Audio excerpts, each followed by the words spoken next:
Folds, you get to welcome and take it away. Okay, welcome everyone to the first meeting of the Academic Subcommittee for 2021. I am your chair, Jamila Smith Folds, and I am with Trustee Demetrio Gonzalez Hoy.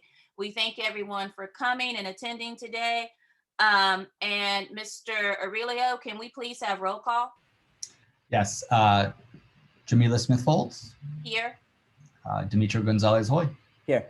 All right, our two trustees are here and ready to go. Okay, Mr. Trustee Gonzalez Hoy. Okay, let me just take a minute to breathe. Get nervous. Let me just breathe. Okay, Trustee Gonzalez Hoy, if you would please read the land acknowledgement, that would be great. I would be honored. Thank you. We recognize that we are presently on the lands of the Chochenyo, Muwekma, Karkin, Ohlone peoples and acknowledge them as the first inhabitants of the land we currently occupy. Thank you so much. And in full transparency, my computer has a delay, so it's making my nerves all the way bad. But I'm just going to push through it. So you'll see me talk and then my face will move after that. Okay. Let me just read our participating in board committee meetings little thing. This meeting will provide public comment opportunities through the Zoom app or by telephone. To indicate your desire to speak on an agenda item, raise your hand by clicking on the appropriate icon in the Zoom app, or by pressing *9 if accessing the meeting by phone. In order to be recognized to speak, you must be logged in with your first and last name and raise your hand before public comment begins for an item. We're really loosey-goosey about that in this meeting, so if you raise it during somebody else is talking, that's fine. Due to the Brown Act, board members cannot discuss items that are not on the agenda and do not usually respond to items presented in public comment. All right, we are moving on to approval of the agenda. I'll make a motion to approve the agenda, Chair Smith Folds. Great, I second it. And your vote, Trustee Gonzalez Hoy? Yes. I'm right behind you. So that's a yes, agenda approved, so we can move on.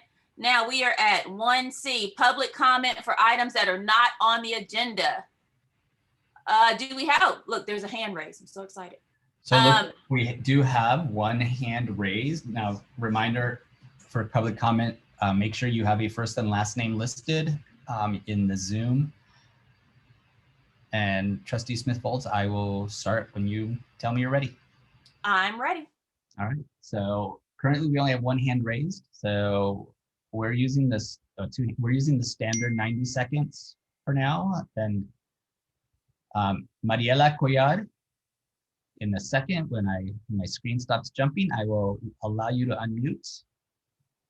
And okay, Mariela, you should be able to unmute now and begin your comment. Hola, buenas tardes. Mi nombre es Mariela Cuellar. Con la traducción también voy a tener un minuto y medio. No que no pueda tener. Tengo que tener más con la traducción. Nosotros traducimos. Bueno, podemos entender. Lo que quiero decir es que yo busqué la agenda o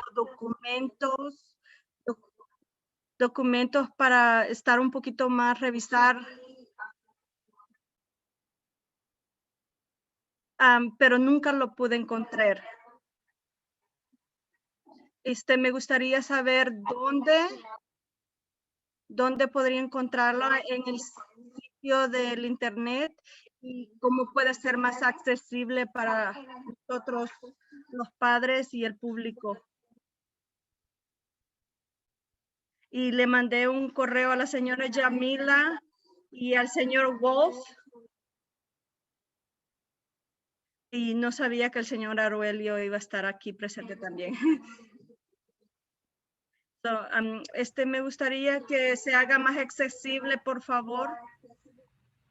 Y les agradecería eso. Y gracias por la presentación. Gracias, Mariela. And if folks want, after Demetrio and Smith Folds, one of the big questions, Smith Folds, I'm not sure if you got the translation or not, was trying to locate the agenda on our website, and I could always walk us through that after, so people can see where it is. Sarah Creeley, you may unmute, begin your comment. Hello, I'm a teacher and was parent of a daughter who went through Hercules Public Schools. I am very concerned about the idea that parents who choose not to have their children in on-site learning, that then they lose their school site. As I understand it, that was a proposal, and I am strongly against that. I hope I'm wrong about that. I feel that community and building a sense of community is something that we work very hard to do, and I'm sure that happens at all the school sites. I teach at Henna Ranch, and I feel that that concept of making parents choose between on-site learning or losing their school community is punitive, and I feel that it is inequitable. And also I wonder, is that also applied to teachers like myself?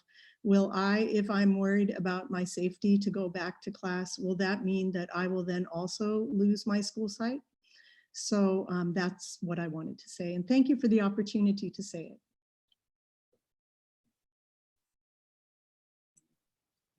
Mr. Aurelio, do we have any, is there another hand up I see? There is one more hand, which Okay. we'll go ahead and allow that one. Tinay, Woodard, Hernandez. Tinay, sorry, Tinay. Yes, Tinay. Just a really quick question. I just wanted to, I missed the first couple of minutes and I was just wondering, I see the agenda. Is there a part where we talk about like our concerns that we have at the later on in the meeting, or this is my first meeting, so I was just wondering how it works. So I apologize if you explained this in the first couple of minutes that I missed. This comment section right now is for non-agendized items. So if you have a generalized comment you want to share with the academic committee, this would be the time, or for each item, we'll also have public comment. Okay, I'll wait for as we go into the agenda. Great, thank you. Thank you. So that concludes the comments, the general public comment. Okay, perfect. Mr. Aurelio, could you walk the public through how to locate the agenda on the district website? I will. So as I share my screen, so this is our district homepage, the WCCUSD.net. From the About Us button, oops, let me go back. Didn't mean to click that accidentally. A sub menu drops and there's a committees menu there. If you click on committees, this is our committee webpage. On here, you are able to see the different committees that are available. You may see there's academic committee, which is our committee we're currently in. You can see the other board committees that are also available. That should take you to the academic committee. Here is today's agenda listed there. You click on that, it should take you to our agenda. We will post when available any presentations, and we are trying to get those presentations translated into Spanish as well. We will update this after today's meeting to reflect the virtual school update. There's a presentation that we will add. All right. And Trustee Smith-Folds, I think you're muted. I am muted. It was a hot mess. In the presentation on virtual school, if we could try to hit some of those questions in public comment about to make sure that we're getting accurate information out, that would be great. And the question was again, if a parent signs up and if a teacher signs up, do they lose their homeschool status? Correct. We will address all of that. Okay, perfect. And then now we are moving on to number 2, discussion items A. And remember everyone, after each discussion item, there is time for public comment. So you can comment after each one of these discussion items. And we're ready, vision, mission, and goal. And here we go. So Trustee Smith-Folds, you tell me when you want me to click ahead. Okay, go ahead, please. Next slide. All right, the West Contra Costa Unified School District Academic Subcommittee. These are our contact information. Does that say contract or contact? Is that contract? Contract. So we will. Okay, so contact information. The contact information is below. Please feel free to email any one of us if you have questions or concerns. Next slide, please. West Contra Costa Academic Subcommittee Equity Statement. The West Contra Costa Unified School District Academic Subcommittee understands and works from a position that zip code should not dictate or predict student success in public school or experience in public school. We acknowledge the systematic racism that the education system was built from, and we actively work to dismantle those barriers. Next slide, please. West Contra Costa Unified School District Academic Subcommittee Mission Statement. West Contra Costa Unified School District provides a rigorous curriculum with high expectations and high support for all students to succeed by maintaining a positive learning environment that is welcoming and focused on the whole student. WCCUSD will thrive to be progressive global leaders in education, providing an inclusive and inspiring learning experience where all students graduate ready for success in college or career. Next slide, please. Academic beliefs. We believe all kids can learn. We believe that we plan, work, and implement policy and programs from an equity lens. Cultural pedagogy is paramount. We know the kids we are to serve. We know the kids we are to serve. We eliminate barriers to success. We protect, encourage, motivate, and support educators and students. Next slide, please. WCCUSD Academic Subcommittee Goals. All third grade students are reading at grade level. Struggling second graders not reading at grade level are given an intense program throughout the summer of second grade to ensure that they are at grade level starting third grade. Fifth graders start sixth grade with a firm elementary school math foundation.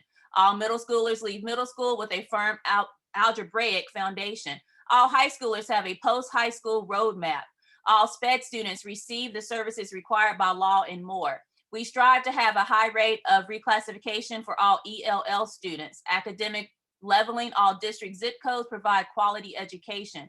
Parent education programs are vast and establish parent confidence. Provide strong CTE programs accessible to all students. Provide academies at the secondary level to prepare students for college and career. Create an African American and bilingual roadmap for success. Next slide, please.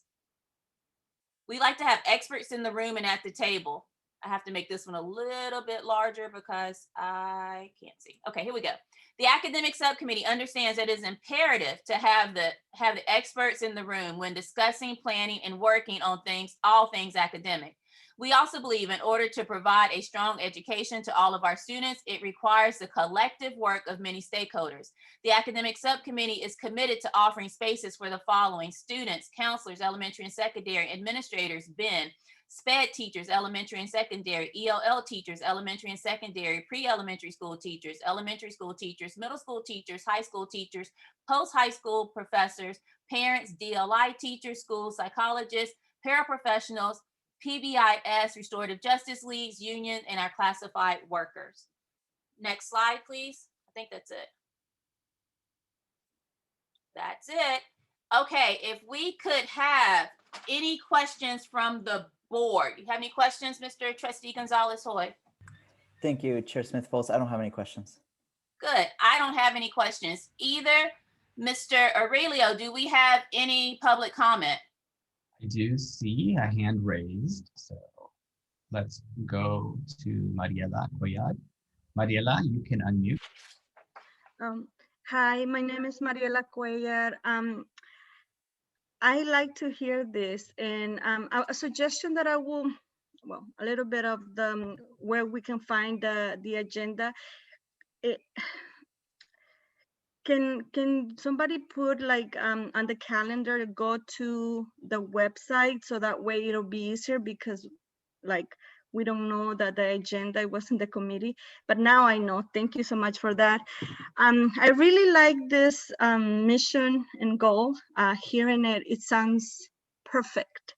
And I wish that everything that is being said, and that's the mission and the goal, can be really implemented in schools, all schools that belongs to the traditional district. And I'm here to learn, so I hope that we can work as a team, parents, staff, and students and all of you that make choices for us, the trustees and the administrators in the district, that we can work together to really implement all of these academic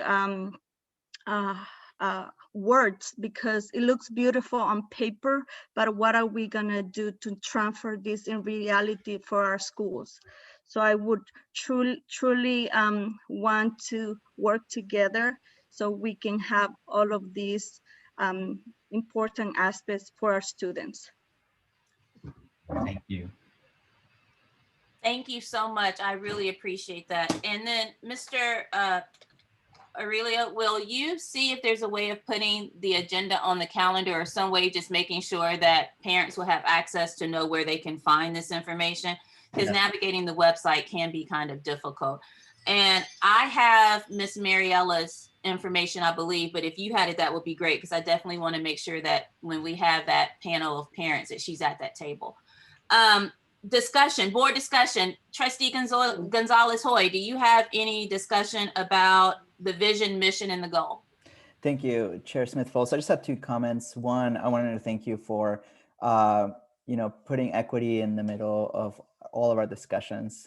Really appreciated collaborating with you on this piece, and you striding to always putting equity and inclusion at the forefront. And I wanted to say, this is obviously, it's a short presentation, right? So this is not all encompassed of everything we do in our schools.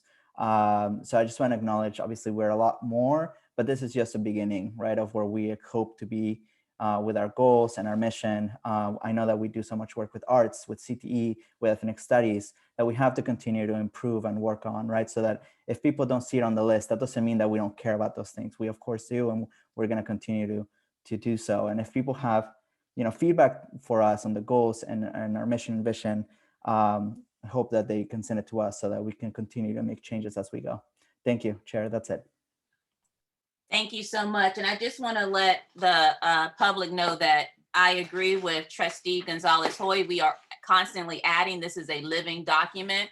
We're going to make sure that we are inclusive. And one way that you can help us with that is hold us accountable. If we left something out, tell us. If we missed something, please inform us and let us know. I did do some research about what the academic committee used to look like, because this was a committee prior. And I'm waiting for Superintendent Duffy to give me more information, but I did find out some information by reaching out to former teachers who were on this committee and to a former board member who was on this committee. And we are right on point. We're doing well. And that having everybody at the table is great. They used to literally have teachers from schools come in and sit, and they used to have a best practice. And they also had a Trustee Gonzalez-Hoy, what I found really great, they had a academic conference. They had an academic conference that used to be held at Nystrom, it looks like. So I have some of that information that I will surely pass on to you. And we seem like we are on the right track. And again, it's the public that holds us accountable. So please hold us accountable to striving and reaching these goals. The only way to eat an elephant is one bite at a time. So we're going to be doing it one bite at a time. All right. Yay. So we are moving on. Thank you for that. I lost my agenda. Hold on. We are moving on to B, Single Plan for Student Achievement. That's your SPSA. And I believe we have a presentation about that. We do. Lynn Potter is with us. Hi, Lynn. And I'm going to share my screen. And Lynn, you're going to help me out. You're going to tell me when to click and move. Absolutely. So awesome. Good afternoon. Yeah, thanks. Good afternoon, everyone. So my name is Lynn Potter, and I'm with state and federal programs. And one of the roles our department plays is to support schools in developing their plans, allocating their funds to support those plans, and providing support in the best use of those funds in terms of compliance as well as meeting student needs. So the single plan is also known as the school plan or the SPSA. Next slide.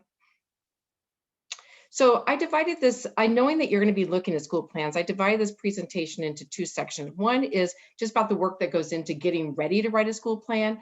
And then the other part is just a walkthrough of the school plan template to kind of orient you to everything in it. It's a big hefty document that's made by the state.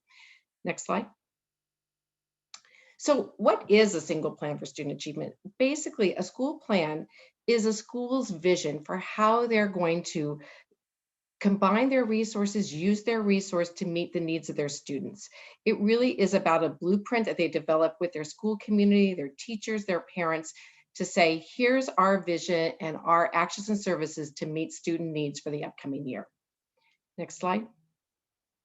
So in terms of why, there are some rules around school plans. So there are rules that say that if you receive federal funds like Title I, you have to have a school plan. That's a non-negotiable. It's an ed code. Districts can say, we want you all to have a school plan. So for our schools who don't get Title I, the district has historically said, we'd like you to have that blueprint, that vision. So they have school plans. We also have some schools that are now in this kind of area of comprehensive support and improvement, which is like, I don't know if you guys remember the old program improvement, where they are working hard to improve academic needs through funding and program development. It's called comprehensive support and improvement. If you're in that, you also need a plan. But generally speaking, at a fundamental levels, planning and this whole practice of thinking through what are we doing, what are our needs, how are we meeting those needs is really a best practice. It's that notion of cycle of continuous improvement. Next slide. So how do these school plans at each school fit into the big district vision? So the district has a roadmap 2.0. I think we may be in the process of updating it, but we have this roadmap and established the district vision and goals. Then we have the LCAP, which we're actually starting a new 3-year LCAP development right now, and it lays out the actions and services at the district level. Then the school level, they have the Spsa, which has tied to those goals, it ties those actions and services and says at the school level how they're implementing their program to meet the district goals and to see and realize that vision. At even a more fundamental level, in grade level teams or department teams, they are the people that actually operationalize and put those plans into practice at the, on the ground level with students in classrooms. Next slide. Just a reminder, probably just so we're all on the same page about what our goals are that are lined out here. We have goal 1, achieving students. That's all about our content areas, English, language arts, math, ELD. Goal 2 is about thriving employees, about how we engage our teachers, how we retain our teachers, how we provide professional development opportunities for them. And the final goal 3 is around caring schools, how we create warm and welcoming environments, a place of real caring at our schools. So those 3 goals guide not only our LCAP, but our school plans. Next slide. So the best practices, I kind of alluded to this. What are some practices we should have in place that really help us get a good plan in place? So we need to look at our data. So typically you're doing this in the spring. So you look at your data, see what worked during this, at the year that you just finished, what worked, what didn't work. You identify your needs for the upcoming year. You say how you're going to measure them. Then you develop goals. What are our goals based on these needs using these measurements? How are we going to meet those goals and address our student needs? And then you design those action steps to say we're going to do this and that to address the needs and meet our goals. And then you look at your funding and say, okay, here's the funding we're going to use. We have available to fund those actions and services. So that's the cycle of continuous improvement, a little more details. So each spring, we work with schools to look at their data to determine their effectiveness and to identify needs. Next slide. We give schools this little protocol. I wanted to share it with you because there's a lot of work schools do for this. We lay out this protocol, and if you can see in the red circle, the star reading, that's one of our local measures. So we give them at different levels. They have different types of assessment. We say, look at this report. Look at this section of the report. Here's some questions you might want to consider. Here are your observations. And so we have this for every content area. It helps schools think through the data they've collected for their students. As you can see at the bottom, they summarize it. They work with their SSC and their ELAC to have them involved in either doing the data analysis or at least understanding it and sharing it with them. So we give them this template, but we also give them a blank so that if a school doesn't like our questions, doesn't like our data, they can create their own in the same template format so that we have a systematic way for looking at data. We also provide to school sites their funding and how they use their funding in that year. So this little charty here says, well, we can see in goal 1 that this sample school spent so much from their LCFF, so much from Title I, so much from Title IV on goal 1, goal 2 and goal 3. You can see this sample school happened to be a CSI school. So you can see the Comprehensive Support and Improvement School that had that extra funding. So you can see how they spent their, how they weighted their spending. And then you could see what this is an old chart, but you can see their 1920 allocation, what they're getting this year. So they complete these protocols, and now we're going to move into the SPSA. So there's a summary sheet in that protocol. It's like a big Excel sheet. There's a summary sheet there, and they need to transfer that into their SPSA. And what they're doing is they think about it. They think, what did we do that worked? What didn't work? What are we going to keep for next year? What are we going to modify? And what are we just going to get rid of? What new stuff do we think we need to do to meet these goals? So there's a section of the SPSA called the annual update section, and we'll talk about that more in a minute, but this is beginning to transfer from the process into the plan. Next slide. So now that we're sort of done talking about the getting ready, we're going to look at the template. So this is a CDE developed template we use. It is not our design. We have what they have given us. So it has a number of different elements. At the beginning, you can see the purpose, the theory, the school-wide components, stakeholder involvement, resource inequities. We'll look at those in a little more detail. Those are all kind of like the introduction. The goals and actions and services are the meat of the plan. We'll look at those pages too. And then at the end, we have some sort of summary documents, which is the annual review I just mentioned, but the budget summary and data tables. This year, we added some extra sections. We added 2 new sections in Goal 1, Achieving Students. We added a section specifically for our English learners, and we added a section specifically for African American students. So we can sort of detail out our plans for those student groups. We actually, in that annual review I talked about where you transfer your data protocol, we actually have sections there related to those student groups as well. So you can really look at how effective your programs were for meeting both all your students as well as your student groups. Next slide.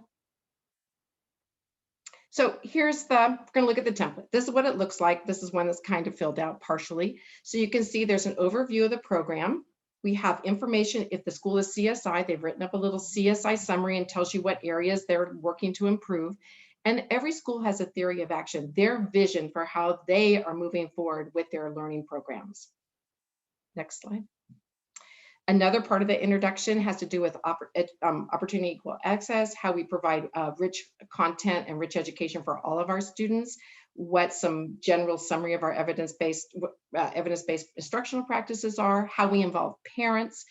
And then this resource inequities part is really an interesting section. It's an opportunity for schools to say, if we only didn't have this problem, we could get a lot more done. So it's actually kind of in comparison to other schools, maybe in the district or even outside the district. So an example might be, our facility is really old and I spent a lot of time working on my facility that if I didn't have to spend it, I could spend it on other things.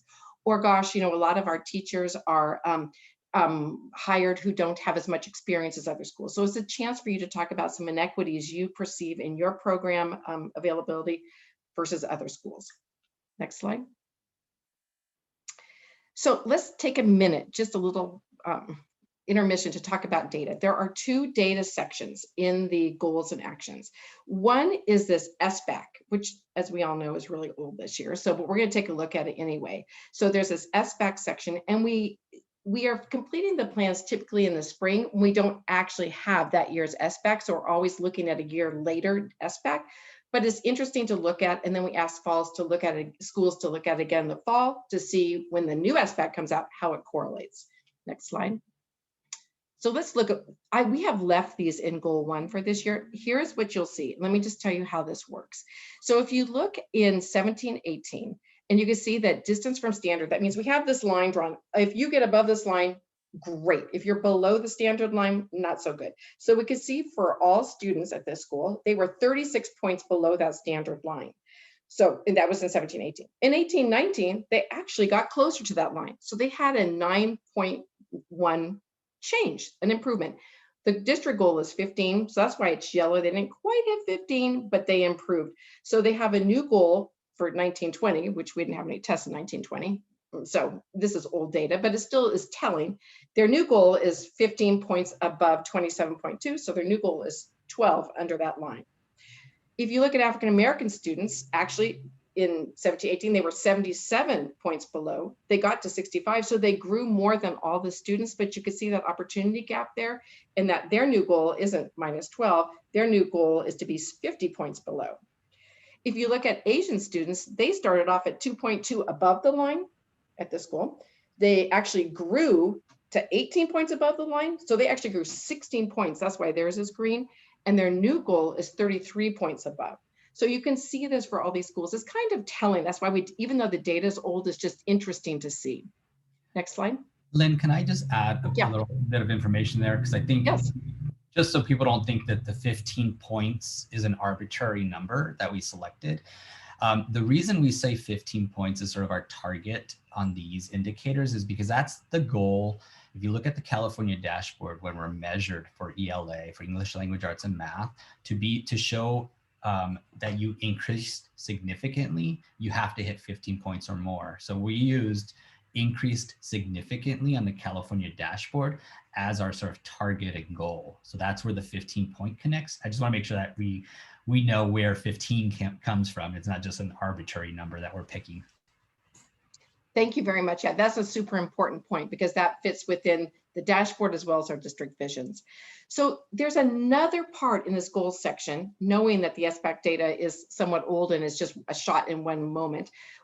Schools also look at their set goals and baselines and goals around their local measurements. So we look at maybe the STAR, depending on what grade level you're STAR, My Math, IABs, reading inventory. We also look at suspensions and attendance for the goal 3 one. This is that same data that I talked about that we looked at in the annual review. And so it is really, this is the place where it's really tied to that kind of cycle of continuous improvement with the expectation that if we improve on this local data, we'll also see that 15-point growth on the SBAC data. Next slide. So here we are. This is that page, the goals and actions and services page. So this is really what it looks like in the template. You can see the goal. You can see that chart I just described.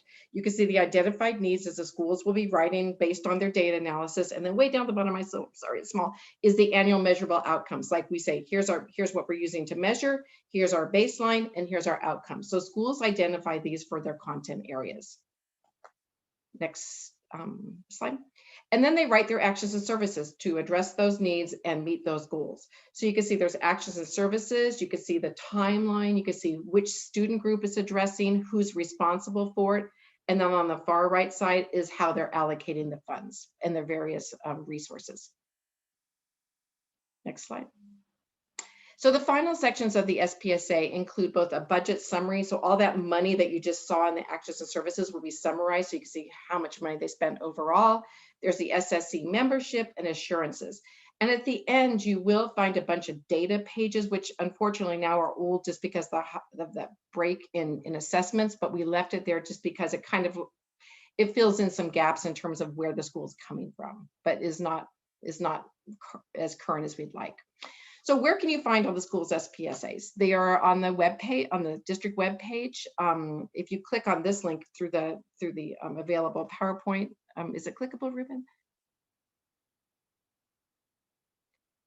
So it takes you to our state and federal web page, which you can also find through the district via search. So if you scroll down a little bit, so we have the elementary school. You could just click on Bayview just for there's the Spsa. You'll see it pop up. And you'll just scroll through this template. It'll look just like what I just walked you through. Purpose and description, yeah. And then, Ruben, if you can go, is it possible to go get out of here and go back? So you can see their allocation for 1920 as well as their allocation for 2021, just in case you want to do comparisons.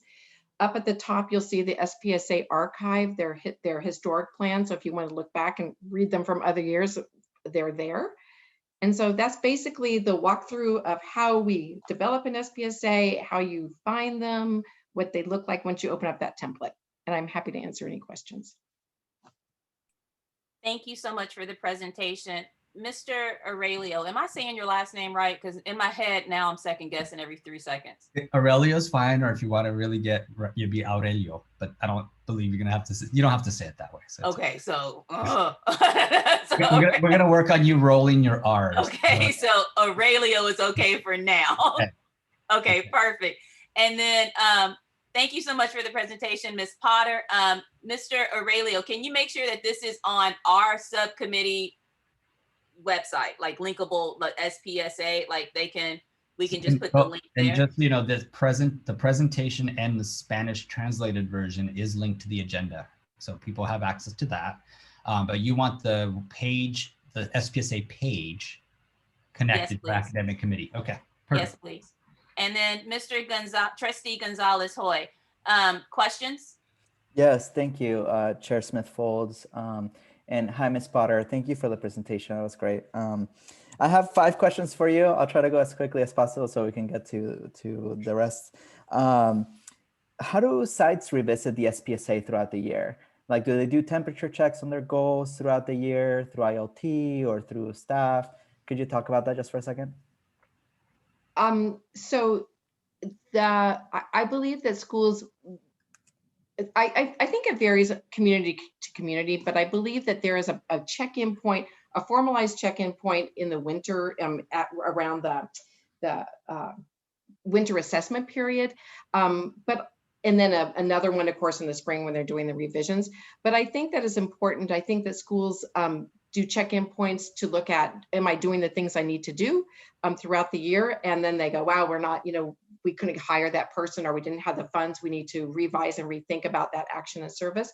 I think there's also check-in points around the data that they're collecting. That's why that mid-year point, are we making progress towards those AMOs? So I think that a variety of schools work with their SSCs and their ILTs to do those check-in points at critical points, whether it's budget time and realizing that actions aren't being implemented, or around gathering of data times. Can I add to, in a typical year where there is a California dashboard that's updated, that's released in December typically of the school year. So that's another point of time where ILTs and SSCs would review the new dashboard release. Because of our current situation with the pandemic, obviously that dashboard was put off this year without testing data. Got it. Okay, thank you very much. My second question was, during your presentation, you showed the piece about the inequities that sites can show when it comes to their funding and things like that. I was wondering if you could talk about how do we as a district, like district staff and even the board, like how do we react to that? Like, do we revisit those and then do we change our LCAP for the following year? Or how do we continue to support sites specifically when they point out something that's important that might lead to academic changes at their site? I think that's a fabulous question, actually, because there's one thing about writing the plan and having it sit on the shelf. There's another thing about writing the plan and actually using it to guide our work. Historically, and this is not within maybe the last 2 years, we have not done this, but we used to actually pull out all those resource inequities by school and then have a list so we could actually redo them, review them and address them and like actually know what they are, because it's one thing to read it independently, but to see the whole list is really quite telling.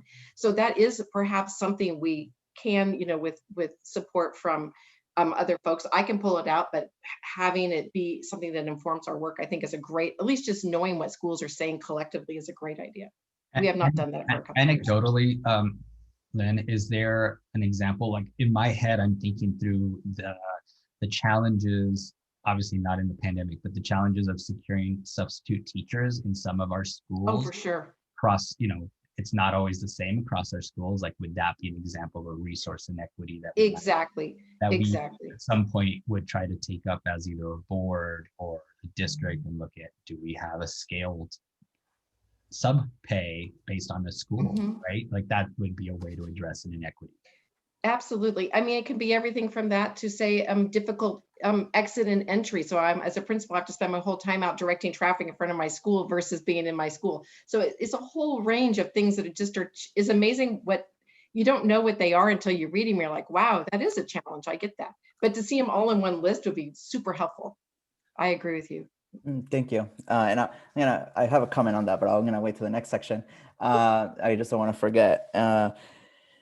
So you talked about, SSC being involved. Are they involved mostly in the spring when developing the plan for the next year, or are they involved throughout the whole process during the December check-in or the winter check-in and throughout the year, or just during the spring? Well, this is really Marin's wheelhouse, but I'll speak a little bit to it, but I'm not the expert in the SSC realm, but I believe, I mean, schools have, monthly or semi-monthly meetings. Their work at those meetings focuses on the implementation of the plan, the budget changes, the budget modifications. So I would say, yes, it is an ongoing piece of work throughout the year for the SSC. I do believe from community engagement, we provide, not only do we provide training to the SSCs, but they do provide a scope and sequence for the year on certain elements that they want to cover, so that they're not just flying blind, that they have, some targets throughout the year that they should be discussing or points they should be working on. Thank you. Yes, that's true. Perfect. Thank you. And second to last question, how do we support the development of the SPSAs if a site has like a new leader or a lot of turnover? Like, does a cabinet member come and help them develop it, or like, do we train them? I was wondering if you could talk about that piece. So the training that you just saw actually was pulled out of several trainings that we do. I kind of put them back together in different order for this presentation, repurpose them a little bit, but we do trainings with the principals every year.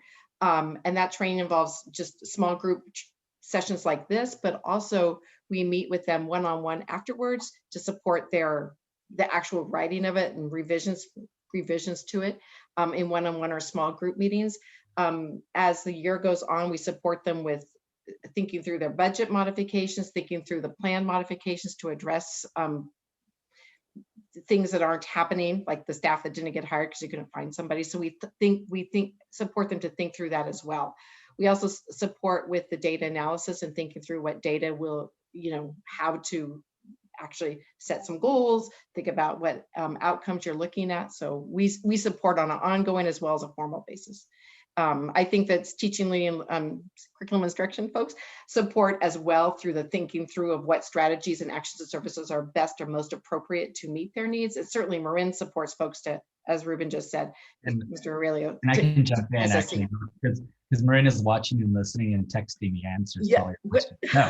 Thank you, Marin. There is SSC new members or SSC member training coming up in the first week of March, and that's open to all schools, SSCs. We also did new principals or new administrator onboarding this year around both SSCs and the ELACs. So they received the training as well. Perfect. Thank you so much. That was actually my last question. Thank you, Chair Smith-Foltz. Thank you, Ms. Potter and Mr. Aurelio. Thank you, Trustee Gonzalez-Hoy. So I have a question around the timeline. What's the timeline 2020-21 plan, and then what's the timeline for 21-22? So this year and then next year. So this year is a little wonky, to be honest. So we actually started this work with schools around their data review and development of their plans last spring. So this annual update happened last spring, but because of the lack of data, and then really, I think the need to focus on getting kids in class and getting teachers doing distance learning, there were delays in the spring. So, I mean, in the fall to get it approved with you. So I think that this is coming on, quite frankly, late to you. So right now we're going to do the plans. We'll get them board approved now, and hopefully, and then we'll be done with the 2021.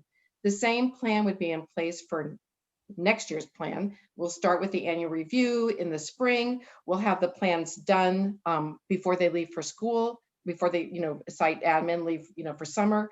And then the summer we'll have a chance to look at the plans, provide feedback from central office, the curriculum instruction people, the Marins, the people that work with our social emotional learning will provide some support around that. In the fall, maybe, I don't know, hopefully we have SBAC. We'll be able to do that SBAC look that Mr. Aurelio was mentioning. Look at the test scores that come in the fall, and then bring them to board in next fall for approval, which is what we normally do. It's just this year got a little off kilter with COVID and everything. Okay, so my second question is, when are we going to send this out to site administrators? Like, is there going to be any, like, when are we going to send it out to site administrators? That's one question. The second question is, are there going to be any changes to the document because of COVID? Like, are we adding any other sections? What's your COVID protocol? What's the, you understand my question? Like, does it become more cumbersome because we have a global pandemic. And then when we get back to school, school's going to look very different because of that. So is it a bigger document? And if so, we need to send it out faster. I would say that the template is not going to change. This template is pretty well established CDE template. So I have not heard of any changes. I don't anticipate any changes to the template itself. What schools do to fill in the content with, transition back to in-person instruction, that would be something that we would discuss during training in concert with our other department folks, how we're going to help facilitate that, the inclusion of that information in the plan. At this point, we haven't quite gotten to thinking about that yet, but we should in the next month or so as we start looking at helping schools get ready to do it. I'm not quite sure I understood your first question though. You were asking, are we going to, did I answer your question? The school sites already, they've drafted their plans. Yes. So I think they're linked on the web page. Is that? So I guess my question is about if we're already a little wonky this year and we're working towards trying to get back on track next year, we are going to have some changes because data is not going to exist. And part of the Spsa has a big data part of it. So if we're trying to figure out the California dashboard, or we're trying to figure out what schools are, how much students have grown or not grown, or if we're getting to that line that you talked about, that data doesn't exist right now. So there's going to have to be some changes to what that document looks like. Have we talked through gotten that changes out to principals so they can start gathering data? I just don't want to hit SSCs and principals with like 2 weeks left and now they got to get something together, and then it's not a fruitful document. It's just someone putting something down hoping they don't get caught. I couldn't agree. I couldn't agree more, to be honest. I think that the more planning and lead time that we have to really think through these issues and the data, the better the plan is. So I cannot agree more. Luckily, I believe in, and Mr. Aurelio, you can correct me if I'm wrong, in terms of the local data, that AMO piece, we actually will have some data. We have our STAR assessments, we have our reading inventory, we have our STAR math, we have a variety of assessments that schools can use not only to look at the success of this year, although it's a weird year in terms of not having in-person instruction, we do have data to look at to chart a course forward. We won't again, if we have SBAC, I don't know if we're doing SBAC. We're going to have to mostly rely on our local assessment as we develop this plan, more so than we've done in the past where we've used the summative data from the state. Technically right now, SBAC is still in play for this year. We keep hearing that there's a waiver coming or potentially a waiver from the state. So we're sort of on hold. We're planning to, as if we're going to be giving the SBAC, and that would generate data, but for now the certainty of that data point is not set. Okay, so I want to make sure that we get public comment in because Trustee Gonzalez-Hoy, my questions kind of lead to discussion and kind of back to questions, so whatever. So let's get public comment in and then we can go to discussion / question again. All right, Mr. Aurelio, it looks like we have a couple of hands up. Can we go ahead with those public comment, please? We do. So we're going to start with Mariela Cuellar. Mariela, you may unmute. Oh. Mariela, are you there? Yep, I can hear you. Go ahead. Okay. Again, my name is Mariela Cuellar. I'm a mother from Richmond High School. My daughter is her first year in 9th grade. I also run for the school site council, so I'm there to get involved in my daughter's education and to also see for all the students at Richmond High. When I went to the first SSC on December 8th, I told them that I want to learn and to work together, and I was not there to just warm up a seat. So I asked a lot of questions, especially on the school plan for student achievement. I received, we saw a page which sets the goals, but with that information doesn't tell me much. So I requested the whole document for the plan. And I also requested in Spanish. They don't have it in Spanish, so they're working with the district to be translated, which is, I told them that it must be translated in Spanish or any other language that the school has families, because they have 514 students, English learners. So I asked them what other languages is needed. So I have a lot of questions, which is I don't have time, but I would like for those documents to be regularly supervised, and the district needs to go to the schools and make sure that they're doing what they're supposed to be doing. Thank you, Mariela. Our next speaker is Tinay Woodard Hernandez. You can unmute. Okay, thank you. I have several questions. My first one is, and I apologize, I have a work call at 5 that I have to jump off, and I'll jump back on as soon as I can get off that call because this is all super interesting. My first question is, I want to understand correctly that the people who should be familiar with the Spsa are parents and teachers, to name a few, correct? Like teachers should be aware of the Spsa? Yes. Yes. Okay. And parents as well, correct? Correct. Okay. And then when is the Spsa plan supposed to be approved for the 2021-2022 year? And if you like, is there some penalty around that? Like if you don't approve it by Thursday, then you will lose your funding. The due dates are locally set by us.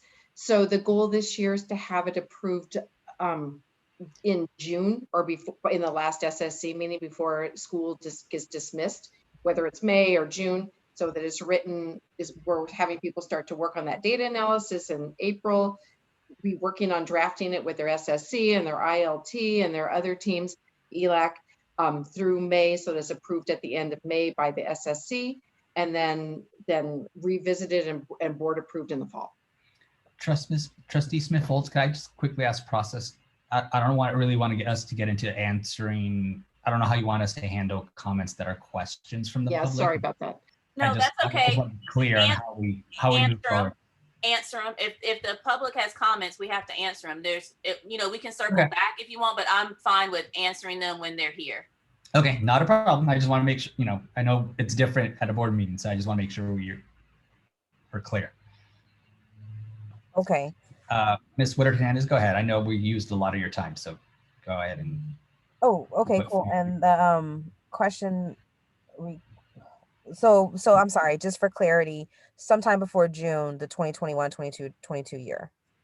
So the draft is done before 2021-22 year, and then typically those finalized plans go to the school board in the fall, no later than typically December, but usually before that. That's our target. Okay. And then I was wondering, because I'm the president for our Washington APAC, and the concept of Spsa is pretty new, especially how you had like a sub-bullet there for African-American students. To have this part of the discussion is really fruitful. I think it's an opportunity to miss that a lot of our APAC members are unaware of it. Is there a representative that could come to an APAC meeting? I love the slides and thank you for sharing that, but is there a way that we can have education around this so that parents know how to engage properly? Yeah, we can definitely have someone come out and support that. Okay, fantastic. Okay. That was it. Thank you. Our next speaker, Gilberto. Gilberto, I think I know who this is, so I'm going to let you go. I don't see two names, but Gilberto. Hello, this is Gilberto Cooper. Can you guys hear me? Yes, you are on. All right. I am not a parent, so I come at this as a community member that actually reads some of these SPSAs. And I have two concerns. One has to do with quality control. The other has to do with the quality of the analysis that occurs in these SPSAs, because they vary from school to school and some are just generic. I mean, I'm always seeing professional development as a sort of a catch-all phrase. And I think that should be a little bit more specific, so that you need to get teachers professionally developed around culturally informed pedagogy. You know, you need to be a little bit more specific, is what I'm saying. The other concern I have is, to what extent is the Office of African American Student Achievement involved in the vetting and review of the SPSAs? Because again, if the data is not there and the data analysis is not there, there's no guarantee that the student will achieve. There isn't even any assurance to me as a community member that anyone at the site has the ability, the intellectual capacity to address the issue of how the Black kids are doing at his or her site. Thank you. Thank you, Mr. Cooper. It's good to hear from you. Do you want me to address a little bit around the Office of African Americans Achievement and the review of site plans, Trustee Smith-Bolts? Let's get the other two comments in, and then yes, for sure. Okay, all right. Next speaker, Sarah Creeley, you can unmute. Hi, I teach second grade at Hannah Ranch Elementary School, and we have been giving the STAR test, but I hope that people do understand that those are not valid measures, because they are frequently, students are frequently getting help from their parents during the testing situation. So I do formative assessments where I'm seeing how well the kids are doing, how well they're solving problems and reading. And I've had some of my lowest readers score on the STAR test in the 99th percentile. I asked my students, please, don't ask for help. You're supposed to do this on your own. But speaking at our last staff meeting, parents feel really frustrated and they really want to help their kids succeed. So for some parents, what that means is reading to them the test and helping them with the test so that their showing is good. And so I feel that you really need to question the STAR results for this year, because I don't feel that you can really use that as a valid measure. And also SSC, I'm on the SSC team. I've never been on SSC before, so I'm very grateful to you about the March training. I look forward to being at that training. And we haven't had an SSC meeting yet this year at Hannah Ranch. We will have our first one this month. So I feel like there's a lot to learn here, and I'm very grateful to Miss Lynn Potter's presentation. That was very informative. I was taking pictures of as many slides as I could. So I'm very eager to do well on SSC, and thank you for your help. Thank you. And we have one hand left. Mrs. Sargentini, you can unmute. Okay, I am sorry about the two names I could not figure, but my name is actually Kim Dower Sargentini. No I'm on my work computer, so that's why it has my school name. Okay, what I wanted to talk about, I actually wanted to mention what Ms. Creeley had said, but since she said it, I guess you already know that. I was thinking the same thing, that we may not get valid data this year due to just the lack of control in the environment. The other issue is, I think we need to do a better job somehow of publicizing school site council. Hannah Ranch was the only school where my child went that actually had more people running than there were spots on the SSC for parents. Most of the time, there just aren't enough. I mean, I think we're short one right now at my school, and I end up serving on almost everyone that my children attend school, and even sometimes beyond then, just because they're lacking parents. And I feel like some of it would help if it was just a lot of outreach. People think it's either a huge job or a complicated job or over their head, or they don't understand the purpose of it. And I think if we really kind of made it clear to the community how important it is, that it would be a good thing. I'd love to see more people and more input, because sometimes, like, we're going to have a husband and wife team on ours, and that kind of gives you just from one family as opposed to like different groups. So I just would like to see more representation and more families involved, I think would be great. And also for the classified staff, I don't feel that they always get represented. I'd like to see more outreach to get classified members on SSCs. Those are my comments. Thank you. So that concludes comment on this item. Perfect. So let's just, Mr. Aurelio, if you could take just a minute or two and talk about OASA, and then we'll go into board discussion. Is that okay? Yeah, not a problem. So, and it's not just OASA, but when these draft plans do come for review, they are reviewed by quite a few of us in the district office, including OASA. So we sort of distribute the plans, since we have frames, for example, for African-American students or frames for English learners. Those offices that support those students do the review of those items. So they do get vetted and looked at by those departments. And I agree with Mr. Cooper that the vetting or the sort of the level of detail in some of these plans do come across as very vague at times. Sometimes that is purposeful because they might want a category of things and haven't fully selected, let's say, the provider, or if they want professional development on culturally responsive instruction. That could be a big header, but maybe they haven't pinpointed who's going to provide that instruction. So sometimes they are purposely left vague to have that wiggle room for sites to do some selection. Okay, perfect. Just so the audience knows, this committee does take 5-minute breaks. So we will have a 5-minute break after board discussion before we jump into virtual school. So I just want to make sure that before we jump into bilingual education update. All right, so Mr. Trustee Gonzalez-Hoy, you want to give us your discussion points, please? Thank you, Chair Smith-Folds, absolutely. So I have only 3 comments.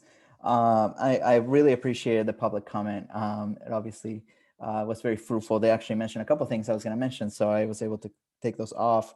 You know, I was really interesting earlier when we're talking about the piece of the inequities that each side mentions. I definitely think that we should be looking at that more. I actually would love for, for staff to, like Mr. Aurelio, you mentioned, like looking at trends, right, that potentially could lead to changes on our general LCAP, right, and the way that we fund schools. I think it could also benefit us to pull those and maybe even send them to funders, right? We have a lot of funders in our community and abroad that are looking to fund things or help schools. Maybe that's where we can point them to, so that they know exactly what sites need in order to kind of move to the next level. And I actually would love to see a list instead of having to go through each one of the SPSAs, just so that we have that, for future discussions. I also, I'm interested, Ms. Potter, this is, I know we've moved past questions, but a summary sheet, like, does that exist within the SPSAs? I'm just thinking about accessibility for community. Like, even as a teacher, I used to look at a document and I used to not look at it because it was so daunting, right? And, but a summary sheet would really help, kind of at least know the highlights of the action items, the goals. Does that already exist, or is that something that we could ask to create? I think we could, that is something that's fairly easy. It is being a template, we could pull stuff out and put it in a sort of a more encapsulated form.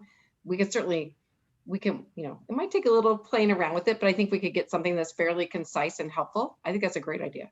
And some districts I know in the past have done sort of an infographic based off of the SPSAs or based off the plan that gives you some generalized, just a quick view of like the data and the major goals and items. Maybe that's something we can consider or look at. Yeah, and back in like, I think 2016 or 2017, we did those for side LCAPs. And I loved the way that they were created. Maybe we could bring those back. I know they were a lot of work for someone back then, but I think that it just made it so easy for anybody trying to find out what Lupine Hill's about, right? Or Terra Hills, what they're about, and also to connect it to how they fund their priorities. So I would love to help develop that, or for us to bring it back to this committee, or whatever would be helpful, Ms. Potter, so that we see that. And a last comment, Chair Smith-Folds, to the last public comment, maybe we can agendize SSC to one of our future meetings, just as kind of like an informational item, so that we can continue to share information of the importance of it, so that anyone watching that would like to join in the future can also join their SSC, just a future agenda item. Thank you. That was my last comment. I agree with definitely have the summary page. That's necessary because we need to review it. We have to bring it back to the board for them to review it. And we have 50+ schools. So a summary page would be excellent. I also want us to be very cautious. We're all educators, but everyone watching may not be. So let's watch our acronyms, make sure that we say SSC, School Site Council, make sure that we say ELAC, make sure that we say what APAC is, just for everyone listening, so we can make sure that we're all on the same page. The couple of things that I've heard, we have to increase parent confidence when it comes to these school site plans. We have to increase parent confidence when it comes to being on these boards like SSE. So the more training we push out, the better. The more understanding of what they are, the better. Like the caller, Miss Sargentini, I've been on SSEs for a long time. You get more comfortable with it once you get into it. But I remember the first time going into an SSE, I was like, oh my goodness, this is overwhelming, because they push this paper in front of you and then they may ask for your signature, which is scary. We also want to make sure that you don't have to be on the SSE to attend the SSE. These are open meetings. These are public meetings. Anyone can go, and you can go to other schools' SSEs if you want to. So just to make sure that the public knows that. I also want to really hone in on quality control. That's a big issue. If we're not getting accurate representation of the data, and then we're not really getting a plan that's usable. So there is quality control issues when it comes to the testing that we're using, because we're all home. So if a parent sees their kid struggling on a test, they're not going to not help them. That's just facts. They're going to go in there and say, well, Jimmy, what do you really think? Oh, A? Do you really think it's A? Let's look at that again. Maybe it could be. So let's make sure that we're very clear that it's not going to be in the classroom monitored tests like we are used to seeing, so the data can be accurate. And we also want to make sure that we're looking through the equity lens. Those tests are not representation of all of our students anyway. So we know that there's implicit biases written in those tests anyway. So we want to make sure that we look at a holistic view of the data of our kids, of all of our kids. That's all. Can we take a 5-minute break, and then we will be back at, I have 5:08, 5 minutes, 5:13. And then when we get back, we will start our last 2 discussion items. That's the single plan for student achieve. Oh, nope, wrong. We just got through that one. That's the bilingual education and the virtual school update. Sorry, Trustee Smith-Foltz. Yes, I would love a break, but does Mr. Aureli, do you need any direction when it comes to SPSAs? No, well, we want to bring them to you all as soon as possible. Sounds good. For approval. So I mean, we wanted to come through here just so you are aware, because I think it just depends. Obviously, I've not been in this seat in the previous years. So when we bring them to the board, that's a lot of documents for you all to review. So, they get added. We don't in a board meeting, we don't go one by one and go through each one. I think they're approved sort of in one fell swoop as one item. And since we are not, I know Trustee Gonzalez-Hoy and I, we're not real big on checking boxes. So as soon as y'all can get that summary to us so we can look at it would be better, because he has a full-time job and I have children and a husband. So I would like to read all 50+ schools, but I would love to read the summaries even more and then go back and dive further into it. All right, Mr. Gonzalez-Hoy, can I get a motion for us to take a little breaky break? Yes, of course. I'll motion that we take a break until 5:15. So I agree. Mr. Aurelio, if you could give us a break till 5:15, we are good. Everyone, we will see you back at 5:15. Please come back, and thank you so much.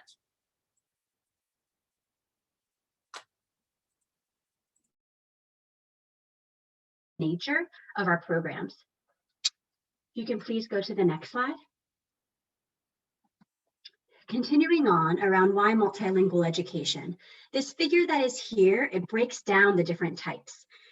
Examples from each of these. So in the burgundy, programs that are open to all students, not specifically designed to English language learners, would be our Mandarin Immersion, and also a student in secondary who takes a French class for a non-French speaking student. Another type of multilingual education we have, in contrast, if you look over to the dark blue section, would be our developmental bilingual programs. In the dark blue section, it describes what developmental bilingual programs are, specifically like at sites at Dover, Coronado, and there are many more. An additional example of a program that is designed specifically for English language learners would be the international program at Richmond High and also at Helms. Now, in the middle is an example of programs that are open to not only English language learners, but to non-English language learners as well. Those would be our dual language immersion program, where the goals of the program are in supporting English language learners, at the same time supporting any student who wants to have the gift of biliteracy. If you can continue on to the next slide, please. The quotes that are included here support the commitment of our teachers to multilingual programs in our district. And while all of the quotes from our teachers are strong and really underline that emphasis, the bottom quote for me is the one that really stands out the most, around the research being clear that strong DLI programs produce great academic results for EL students. And we also can broaden that to say for all students who are included. You can continue on to the next slide, please. This next section here is from a document called Improving Education for California's Multilingual Learners that was just published late last year. And this lays out some of the research-based pedagogical practices within dual language programs. We have engaged with our DLI Advisory Committee, which is a committee that includes myself, other central office leaders, site administrators, teachers, and parents, to be able to improve the way in which our programs are functioning. And we also have completed a self-assessment and done a little bit of goal setting around some of these research-based practices. And if you can go to the next slide, this will tell you a little bit more about where our programs are. As mentioned, we have different types of multilingual education programs. And a note is that the asterisks means that the intention is to grow the programs to those grades. And the idea is that the students in these programs will be eligible for a seal of biliteracy upon graduation from our system. You can go to the next slide, please.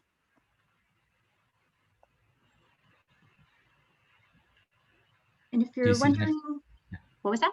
I'm sorry, I think your screen might be delayed because I'm on the next slide. I just wanted. Okay, thank you.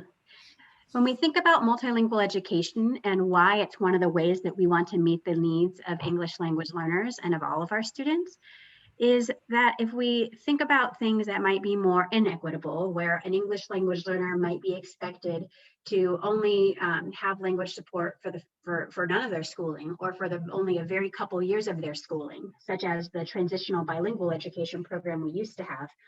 The move that we have now is more to a space where things are accessible and students are not only able to learn another language, but also able to continue to access their home language. And not only their home language, but in a lot of cases, their home culture. And so one of the programs that we have, as mentioned, is Developmental Dli. And that's really, it's really geared towards English language learners, providing instruction in English and in their native language. And this program begins in K, and we're looking to have that start in TK in some cases, and continues with the goal of biliteracy to 6th grade. And on the next slide, you'll see, in contrast, we have two-way DLI. There's a quote that's here. I'll read it. I think I've done a fair job of going through a good amount of information in a short amount of time. And this is from the former U.S. Secretary of Education, John King.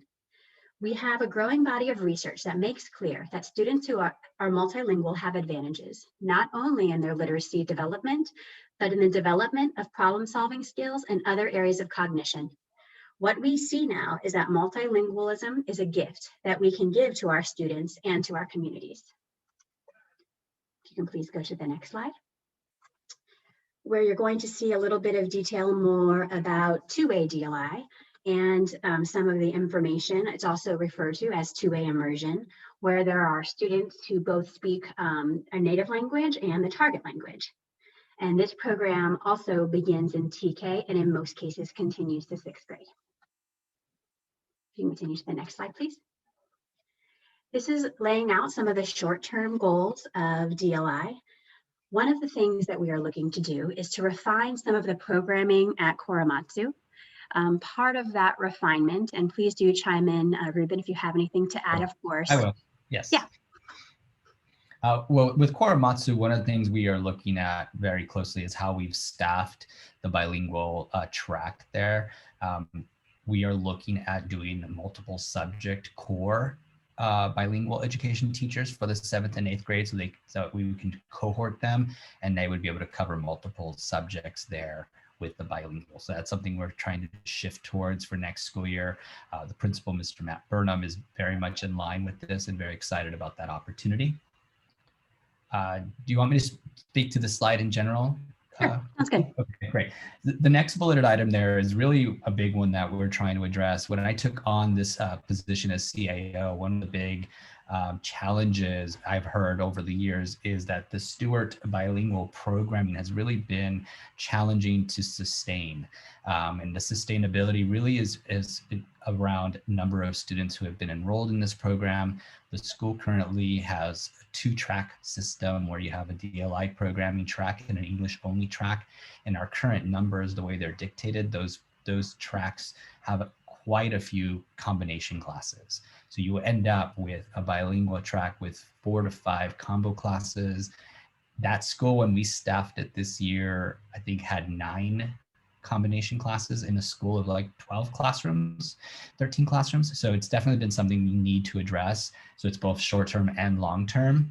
So we do have a proposal that we'd like to talk about here, just that we would like to bring to the board as a whole, to look at the DLI programming at Stewart and move it towards a full wall-to-wall DLI school, similar to what we have at Washington Elementary and at Mandarin Elementary. We would take a phased-in approach. That means we would look at just kindergarten, possibly 1st grade if the numbers permit, for DLI programming at that school. And so we would honor, of course, the families that are there. We wouldn't exit anyone out. And we would look at that school being a DLI school for the region, not just that residential area. That is also coupled with some of the moves the board has made around moving Voices Charter, for example, out of the area. So Voices Charters, as we know, is a bilingual program.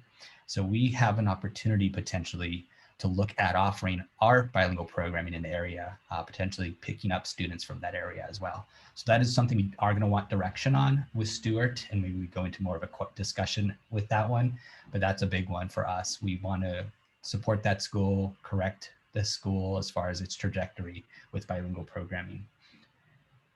The next piece is we are doing this, which is increasing access to all DLI programs. DLI programming, and when it's predominantly the DLI two-way, but also developmental bilingual, those are choice programs. When we want our community to really see how they have options when they come to WCCUSD, and some of those options are the bilingual programs. And so right now, we're currently in the transfer window, the intra-district transfer window, and we are trying to promote the fact that DLI programming is available, and we're looking to extend the priority for DLI programming into March. So the window typically closes in the month of February. We're looking to extend that out so families really do have time to make that decision if they want bilingual programming. And the last piece is just continuing to support these schools. We've heard pretty loud and clear in the DLI advisory committees that there are schools that really want to see bilingual staffing that reflects the school. So for example, in a school like Washington, they would love to make sure that there is resource teachers and school psychologists and speech therapists that are bilingual and can provide those services in Spanish and English. So we have a commitment from our SELPA director, Kristen Hardy, who I know is on the call with us today, around looking and prioritizing bilingual hiring for those services for these schools. I think that's it for these. Yeah, that's great, Ruben. You summed it up well. And then some of our longer terms for DLI goals for DLI in West Contra Costa is to, of course, increase our program efficacy across all of the types of programs. Also to increase the measure of our programs with longitudinal data to ensure that we not only are supporting the schools to move forward in a way that's thoughtful, but in a way that is based in data, based on how the students are doing. And then, as Ruben had mentioned prior, to continue to broaden secondary multilingual offerings. That's one of our long-term goals for DLI. And I had to include a save the date here to exactly what Ruben was sharing, that we are going to be having on Tuesday, March 3rd from 6 to 7, a multilingual education and WCCUSD reflection and celebration. And it's also going to be a place for families to come and get more information around how, if they choose to, how they could transfer in, how they can opt in, whether their goal is for if they're English only and their goal is for their student to become biliterate in 2 languages, or if they're English language learners and their goal is the same. And wanted to save some space for any questions. Okay, thank you so much. I just want to let the public know that this is going to be on the agenda again, because this is a very complex issue. So this is not just a hit and miss. We're going to go in further detail. This was just kind of a little overview for the public, and then we're going to kind of ask some questions, but this will come back to where we can talk about it in detail. Trustee Gonzalez Hoy, it's 5:30 now. Let's try to get this bad boy out by like 5:45, and then we can move to the next section. All right, so questions, Trustee Gonzalez Hoy? Thank you, Chair Smith-Folds. Yes, I have a lot of questions. As Ms. Smith-Folds know, I was a bilingual teacher and I never reclassified myself coming to this country. So this is an important subject for me as a bilingual student. And, you know, I wanted to ask Ms. Rosina, and by the way, thank you for the presentation. That was great. Where does the grant program fit into these 3 models? Excellent question. So the grant program is what is considered developmental bilingual. So it is a program that is targeted specifically for English language learners. Oh, okay. Thank you. I always hear of it as the newcomer program, so I didn't know if it was something different. Okay. And, you know, to talk on the piece about transfers that Mr. Aurelia mentioned, how do we allow transfers within the year to a bilingual developmental program? And without going into comments, like for example, my wife last year had 2 non-English speakers in her class. She is a non-Arabic speaking teacher or Spanish speaking teacher, unfortunately not yet, soon. Like she didn't really know how to support those students to the extent that a bilingual teacher might know, right? Or provide. So how do we work with sites to allow for transfers? And I hear this all the time, right? As we have transfers throughout the year, how are we dealing with those type of situations during the year? So I think we can approach that a number of different ways. One, obviously, is as we really shore up the programming that we offer and making it really clear to all our office staffs for every school, not only the schools that host these programs, that these are options that families have when they enroll. And also in our enrollment process, as we've moved to a fully online enrollment process, one of the steps might be to really truly include in that when I'm a new family and I'm enrolling to this district. Now, the challenge is, we know language is a challenge. And if someone's a newcomer from another country, you know, sometimes we have to walk them through that enrollment process, but that they need to be aware of all the different options available, that you don't just have to go to your neighborhood school when you enroll here, but that, hey, the school 2 blocks that way might have this program that better serves my kid. And so really promoting that.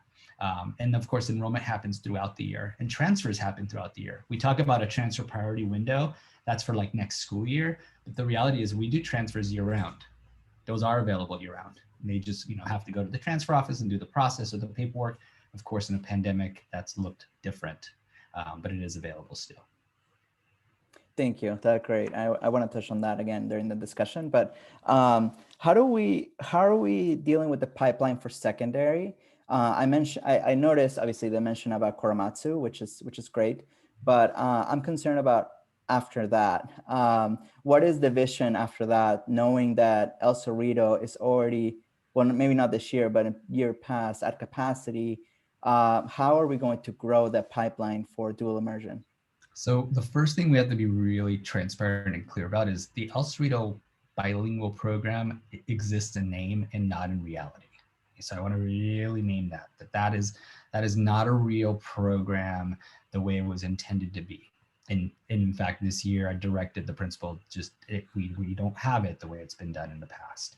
So we need to start over from scratch when it comes to high school based bilingual programming.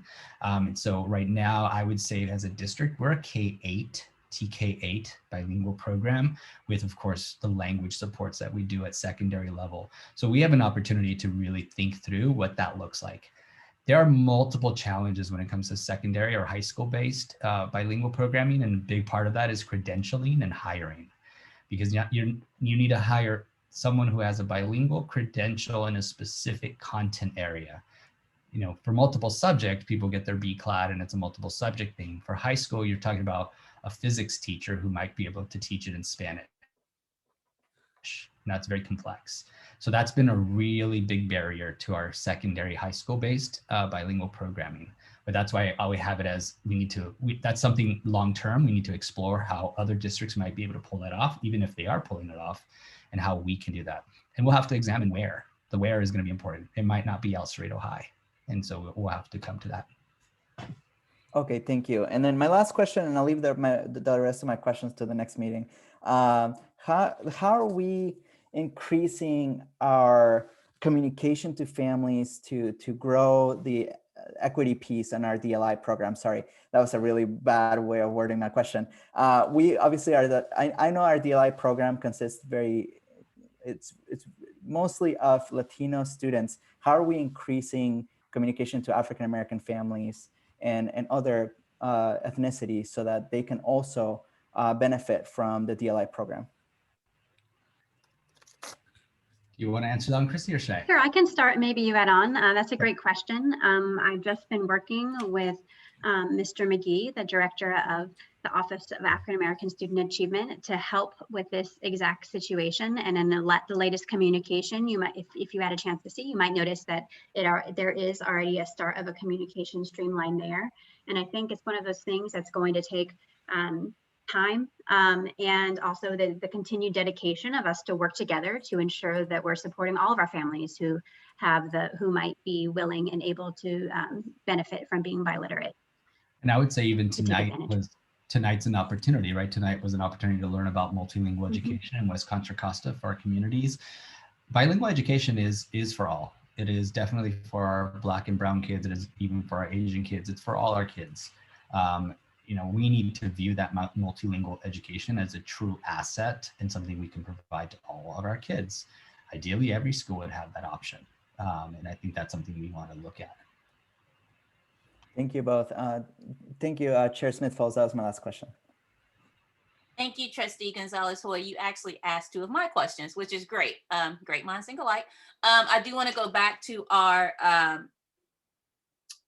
academic belief, all kids can learn, and that goes to this: all kids can learn a second language. So I want us to be clear that we are always working towards that. This is a program, and these are programs for all students and their parents. So we need to make sure, this is not a question. Sorry, Trustee Gonzalez-Hoy, just give me a little leeway. It's not a question. But we need to make sure that we're building up that parent confidence, that they are confident. If they haven't learned a second language, it doesn't mean that they are not able and they cannot help their child learn a second language. So I want to make sure that when we have Black students or we have other students in these programs, that we are supporting their parents and supporting them through the program. They don't hear Spanish all the time. So when they go into a Spanish dual immersion class, there has to be a level of support, sensitivity, and understanding that the parent is going to need help. So we just need to make sure that we're conscious of that, and we're constantly having our school sites understand that, because it's not just about recruiting. It's not about recruiting. It's also about retention and support. And we know that if we want to build up that capacity of Black students in DLI, then we have to take care of the ones that are there, because word of mouth, it spreads. No, this is a good program for you to get into. No, this is a supportive program. No, it doesn't matter if your mom never spoke Spanish, you can still do this program. That's one question. The second question is, if I have a child that has taken the seal of biliteracy, does that only happen in middle school, or like not high school? When do you get that seal of biliteracy? That's something upon the completion of high school that a student can earn. So if I have a student who starts their freshman year and takes 4 years of French, they can earn that seal? Yes, they can, as long as they have earned all the credits. Okay, great. Yeah, go ahead, Mr. Raylan. It's okay. I was going to say there's definitely multiple pathways to get to that seal of biliteracy at the high school. Okay, and then I just want to make sure that make that known to parents, because then they can tell their children, no, I need you to stay in French for 4 years or stay in Spanish for 4 years when you start your freshman year, because you have a goal of working towards that seal of biliteracy, and how much of an asset that is to have that seal of biliteracy. I took French for 4 years of high school, and I can only say the inappropriate words. So we want to make sure that we have a great program built out that the kids can really use it. Sorry, that's my kid in the background. I would encourage you to the March 3rd date to make sure that we send that out to APACS and to the asset, so they will be able to know. Sorry, Trustee Gonzalez-Hoy, I'm just all over the place, not even asking questions now. It's just a hot mess. It's all thrown out the window. So let's get our public comments in, and then if we have any more discussion, we can do that, and then we can move forward. Trustee Gonzalez-Hoy, will you please make a motion to extend just a little bit? I'm just so looking at the clock. I'm just nervous. Can we just extend to like, what, 6:15, 6:30, and then? Yeah, I would be happy to. I just, I believe Miss Jordan McCormick had said that maybe she couldn't stay past 6. Okay. I can't remember. Maybe she wouldn't mind coming on camera and you. Yes, I have another meeting. I don't mind being a little late. I just happen to sit on the executive committee of ASSAT. I am their financial budget advisor. And so many things on this call tonight. I was like, my brain, but I will stay. I'm okay being about 10 minutes late, if that's okay with everyone. So let's extend to 6:30. Make sure that we get Miss Edith out at 6, as close to 6 o'clock as possible. Is that okay, Trustee Gonzalez-Hoy? That sounds great. And thank you, Miss Jordan McCormick, for staying a little bit. Yes, I'll make a motion to extend till 6:30. Perfect. I second. And audience, I'm sorry, we are trying to get our stuff together. Little grace. It's the first one. Okay, so Mr. Aurelio, let's go ahead and get these 3 comments in. Okay, so Mariela Cuellar, you may unmute. Again, my name is Mariela Cuellar. My daughter is an English learner. I am very passionate about education in general, but especially for my daughter, who's an English learner. I came when I was 14 to this country, so it's deep in my heart.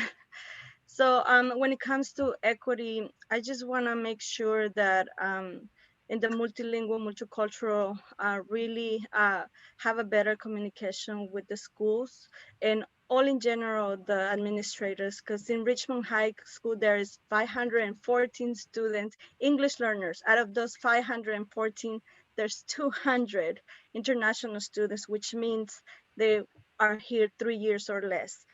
And we only have 2 counselors for 1,524 students, which that is not equity. So I would like for us to work better when it comes to, and just a little piece.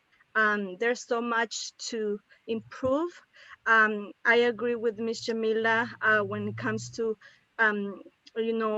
supporting parents. And if there's another people or like other families that want to come for the children to have a bilingual education, we have also parents that don't read or write Spanish. So it has to come for everybody, that support, and that we can work together to better our education for our children. Thank you. Our next speaker, Tinay Woodard Hernandez, you can unmute.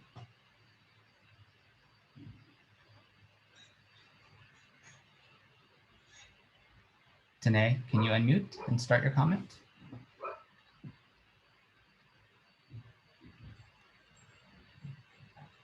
Okay, I might have to come back to Tinay. Ms. Gash, can you unmute and start your comment? Good evening, everyone. And sorry I didn't type my first name in. It's okay. This is Maisha Harris Gash. I'm a district graduate. I'm an employee of the district special ed teacher for over, 15 years or so. So I'm listening to this. This is my first time also coming to this academic meeting. I kept asking myself, where's the equity for Black students with these dual immersion programs? And I didn't hear it. I didn't see it. And that's a little bothersome for me. I went to Lincoln Elementary School, and I can clearly remember Miss Ryan's class upstairs in the old building. We spent part of our day English speakers together, Spanish speakers together, and we would go around the table learning our numbers, learning our colors, learning phrases. So pretty much the Spanish that I remember comes out of Miss Ryan's class during my 5th grade year. And so thank you, Jamila and Demetra, for the comments that you made in relation to our Black students and families and supporting them. And so what we also know that when we're looking at budgets, budgets reflect a vision, a mission, and a purpose. So where within this in particular budget, and then also wider, the district budget, where is their vision, mission, and purpose for our Black students? Knowing that the district has said this year we're working on, we have the PD focus on anti-racism and equity and so on and so forth. So just keep that in mind and moving forward, because we know the benefits of being bilingual. Thank you. Thank you. TJ Warfield, you may unmute and begin your comment. I just want to point out that Jamila, you had made a point to say that these programs in education are available to all, but they aren't available to all. You actually have to leave your community to go to one of these schools. You have to be able to have the transportation to go to one of these schools. So the long-term goals for these programs have to be district-wide and not at just a couple of singular locations. That because it is a huge hindrance to say, like, I have to leave my community to go to another school to have this additional opportunity, which is a big ask for a lot of families, and to get transportation, to these schools.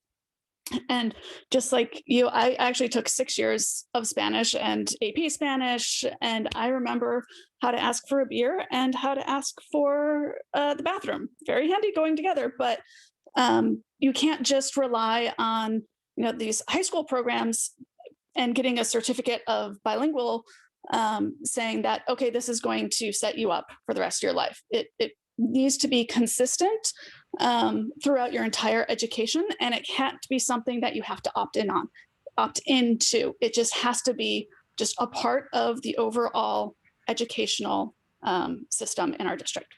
Thank you. All right, we're gonna go back to Tinay, Woodard, Hernandez. Let's give it another shot. Can you unmute? There you are. Can you guys hear me now? Yes. Okay, excellent. So again, I'm an APAC president for Washington, and the concerns there is in the dual immersion program, English is actually left out. So like my kid wouldn't be able to read English if it wasn't for homeschooling or the homeschooling section of it. So I think that there should be focus on during the English part of the program, actually learning English, like vocabulary words, writing sentences and things like that. I think that's really lacking. And so I'd love to do a gut check, because I've asked multiple times from our leaders at the school, like, what does English look like? It's supposed to be like 2 languages. So how do the kids learn English? And I haven't got a clear answer. So I think that needs to be clear. Another comment is around bilingual hiring. The consequence of bilingual hiring, if it's not purposeful in inclusion, is you're pushing out other cultures. Like, we're losing a couple of our Black teachers at Washington because they don't speak Spanish. And so our Black kids are able to look to a Black adult within the school district, or within their own school. So and then it also affects them as far as interaction. Like, one of our students in 1st grade, who's a Black student, a student who wasn't Black asked him, why is he here? Like, you're not Hispanic, why are you here? So I really want to, I know I have a limited amount of time, so I'm just trying to hurry up and say those things. So I really want to not feel like a ESL school when it's supposed to be dual immersion, and push out, like, we're losing Black students because they're not getting supported. So I'm over my minute and 20 seconds, I understand. So if we can really, and I'm participating in that March 3rd, if we can really find a way to make sure that this dual immersion supports English learners as well, and not push them out, I think that should be a focus. Thank you.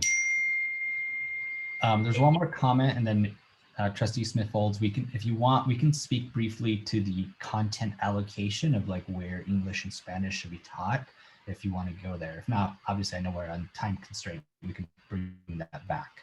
So let's make sure that we get this final comment in, and then let's get Trustee Gonzalez Hoy, your comments, my comments, and then Mr. Relia, let's get a quick answer to that, and then we can move to the next item. So let's get this last comment, please. Justin Trujillo, you can unmute. Hello, can you hear me? Yes, go ahead. Hello, my name is Justin Trujillo. I'm a student at Pinole Valley High School, and I've really this dual language immersion program, I think it should definitely be in more campuses across different communities in this district and not just one. I also think we should focus on making the language programs we do have at all schools, improving them. I'm personally very lucky to have a teacher in my language class who makes sure that we all understand the language to the best we can with the limited 4 years we do have to learn it. But I know many people who took a Spanish class for maybe 3 or 4 years, and all they know how to do is introduce themselves, because a lot of the content just comes out of some sort of book, a workbook, and I think we should focus on making sure that with those 4 years that that student takes of that class, that they at least know enough to be able to be confident to say that they, almost confident to say that they're bilingual, and not just having a seal of biliteracy just mean, okay, I'm bilingual, if they don't feel like they actually are bilingual. Thank you. All righty, that is all the comments on this item. Thank you so very much. Trustee Gonzalez Hoy, your discussion, please. Thank you, Chair Smith-Folds. I just want to say thank you to the student who just commented, I mean, everybody, but I'm so happy to see a student in the audience commenting. So definitely heard you, Mr. Trujillo, appreciate that. So I have 4 comments, and then the rest I'll leave for the next meeting, because we definitely want to have more discussion on this. You know, I do have some concerns about the wall-to-wall change for Stewart, especially because actually what Ms. Warfield mentioned, I had written on my post-it, which is, would this close some bilingual programs at some of our schools who won't have access to transportation to Stewart, right? Because unlike other schools, this one's up the hill instead of down the hill, right? So I want to hear more about the impacts this would actually have on other sites. I agree, though, we have to do something for Stewart, but I definitely want to see more data and evidence that this is the thing that will help the school and honestly the program itself grow, and not just take the opportunity away from our flatland schools or other schools that might not have access to certain things. You know, I do want to have a larger conversation about this enrollment piece and transfer. I don't believe that, even though I agree with everything you said, Mr. Aurelio, I don't believe that's known. I don't believe teachers know they can actually tell their principal or office staff, yes, like I have a student that doesn't speak English, let's transfer them, right? Like, or even office staff, how to access that, right? So I think that we need to have a larger conversation on how to do that, because I don't believe it's like one single program. I believe this problem is happening at a lot of schools, right? So I think that we need to have a larger conversation about how do we transfer families and students and help them find a spot to support their students, you know, to develop their language or learn, you know, English to our development learning. You know, I do want to also have a discussion about division long-term, right? And I would love to, in the future, have its own item about what you all think that looks like, right? Whether it's like the future is at Dienza or Pinole Valley or Richmond High, right? I mean, Richmond has an international, right? Like maybe it's a good fit, right? Like, but I want to have a discussion around that, especially as we develop Korematsu. And my last comment is just also around finding teachers. Definitely heard one of the comments on the public, which I agree with, right? Like it's always hard to find teachers of color to come and teach Spanish, especially African-American teachers to teach Spanish, right? Like those are like the rarest of the rare. And, you know, unfortunately last year in the budget cuts, we got rid of our newly created stipend for bilingual credentials, right? So I would love to have a conversation about how do we bring that back, at least to be an incentive to get bilingual teachers, right? And that's a conversation maybe we can forward to the budget committee, but it's something that I think we should talk about again, because I agree, especially right now during COVID, we need to figure out ways to find bilingual teachers. Mr. Early, I don't know if you wanted to answer to that specifically, but I know I brought up a lot of things. And that was my last comment. Thank you, Chair Smith-Folds. Well, I will say, just speaking to the stipends and the hiring, that is a real big challenge. We're always looking for bilingual teachers year after year. And I know that Dr. Wold is also on this call, and he and I sit in negotiations, and I'm sure that is something that we'll be discussing in negotiations around stipends for specific types of positions.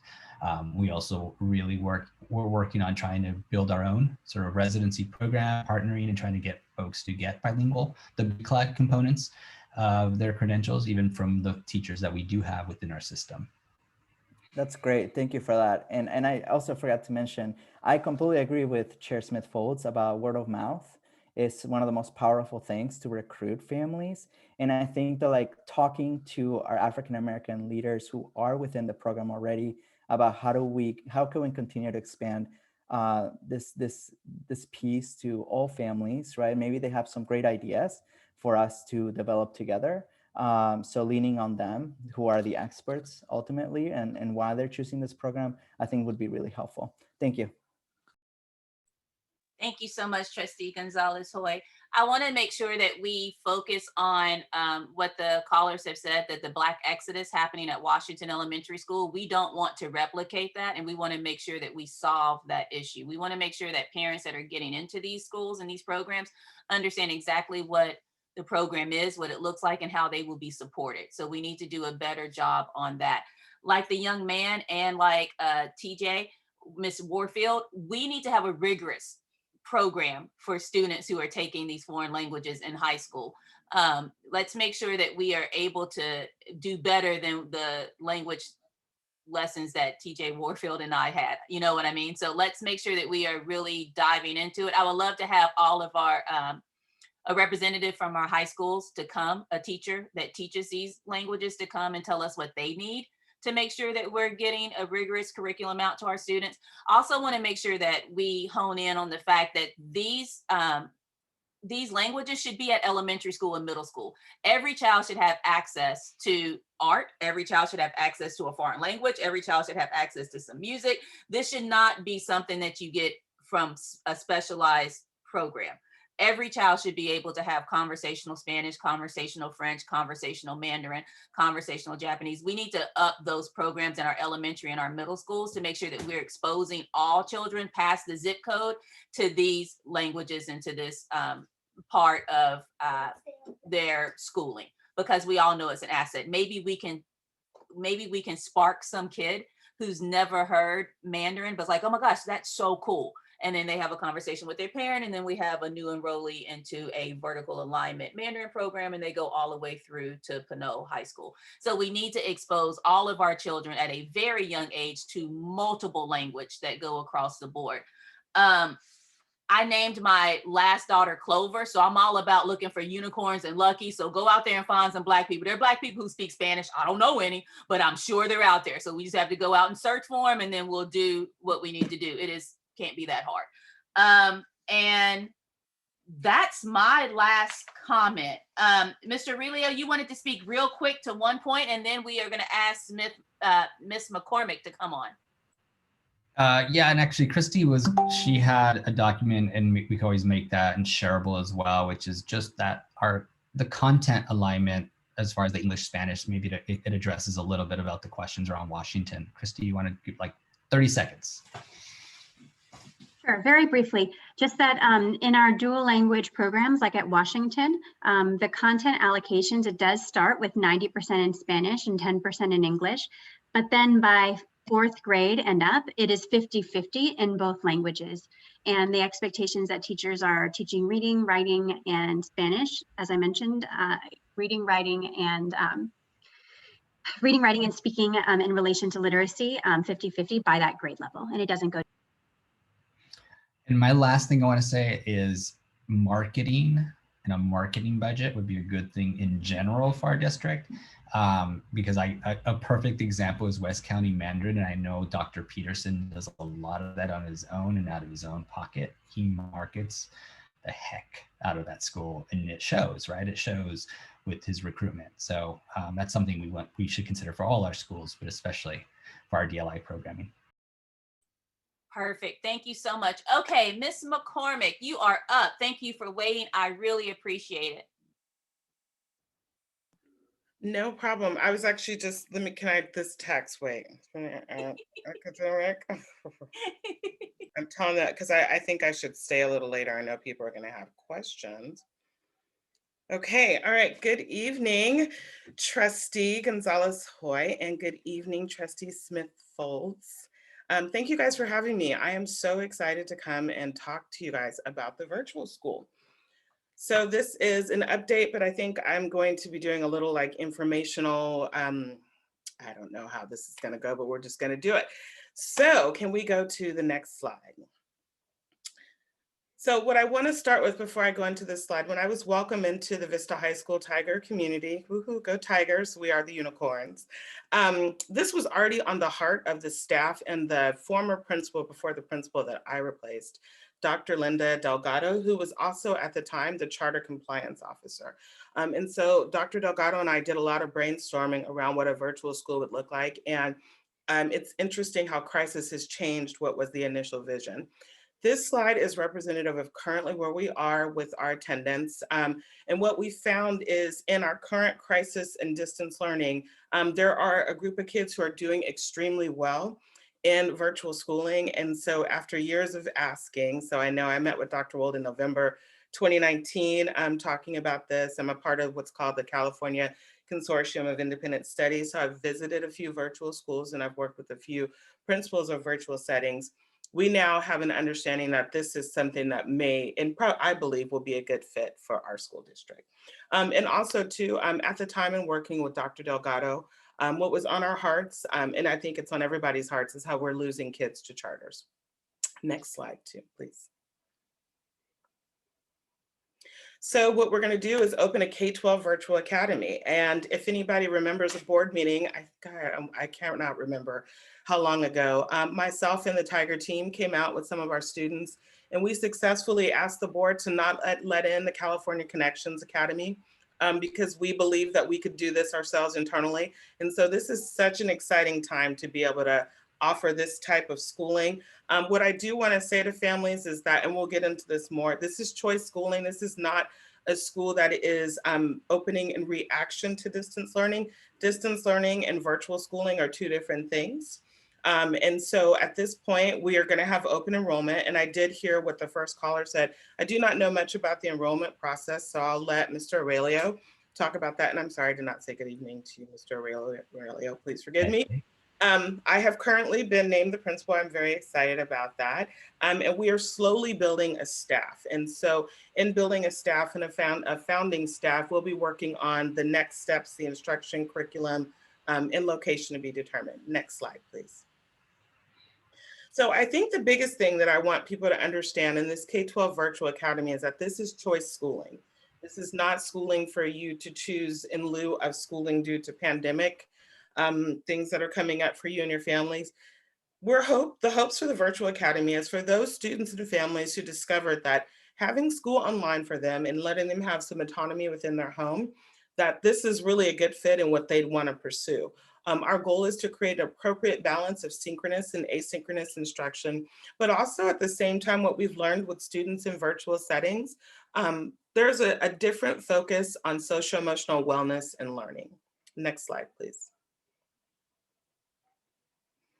And so with this social emotional wellness and learning opportunities, this will give us an opportunity to kind of take some of the things that we can't often embed in the school day, but give a renewed and a rejuvenated focus on self-awareness, self-management, all kinds of like relationship skills, responsible decision-making. I see we have self-awareness on there twice, social awareness, I'm sorry, social awareness. And this could look so many different ways. In the initial dreaming phase, I thought about hosting like Wednesday workouts and when we can meet in parks, having students come and meet their principal, that's what I like to call myself, meet their principal in the park. And I'm really focusing on structured play dates and just different things that often these types of alternative settings or schools, types of activities that students that like these alternative settings and families that they would thrive in. Next slide, please.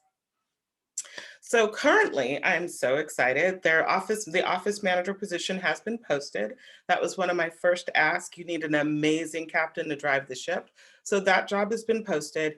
And we're going to be looking for an elementary founding teacher. That's to be determined, and a secondary founding teacher, as well as an RSP teacher. Is there another slide? I think that's it. There is just. There is, yes. And you know what, I tried to be short and sweet. And there also will be an informational meeting. So I know people have a lot of questions. What I do want to say while you guys have me is distance learning is different than virtual schooling. And so this virtual school will be its own K-12 entity for students and families that want to choose virtual schooling. I'm going to let the district answer the distance learning questions. Right, and I think that one of the first comments when we started the academic committee today, there was a question around, I think it's just confusion around virtual school and then what school will look like in the fall. We are going to be, our goal ultimately is that we're doing in-person instruction in the fall, and that we know that as we plan for in-person instruction in the fall, with all the unknowns around the pandemic, we always have to have a fully virtual option at schools. So we will have to be able to pivot to distance learning as needed for families. And then as we move closer and closer to the fall, we're also going to have to know from families what their commitment is. Are they committed to coming back in person, or do they want to go virtual but remain at their school? Once we have all that data, then we're going to be able to determine, okay, what virtual options do we offer at specific schools? So that's going to be very separate and different than the virtual academy, which is a standalone school. Those who want to go to virtual academy are making that commitment as that becomes their school. And it's something they want. So that's what we call a choice program. And then I saw a question in the chat to the parent. So we don't know how many students, and again, we are hoping to attract families that are interested in this alternative type of learning.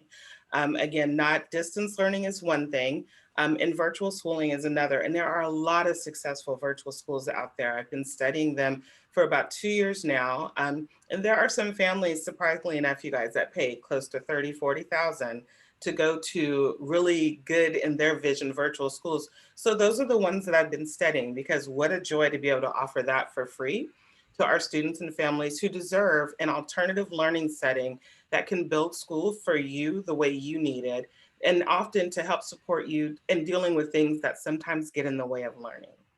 So I think I should stop there for questions. Thank you, Edith. Thank you. No problem. No problem. Thank you so very much for that. Trustee Gonzalez-Hoy, do you have some questions? Yes, thank you, Ms. Jordan McCormick. I have so many questions. I actually think that Chair Smith-Foltz and I are going to plan on inviting you again, if it's okay. I would love to come back. My smile is showing how excited I am.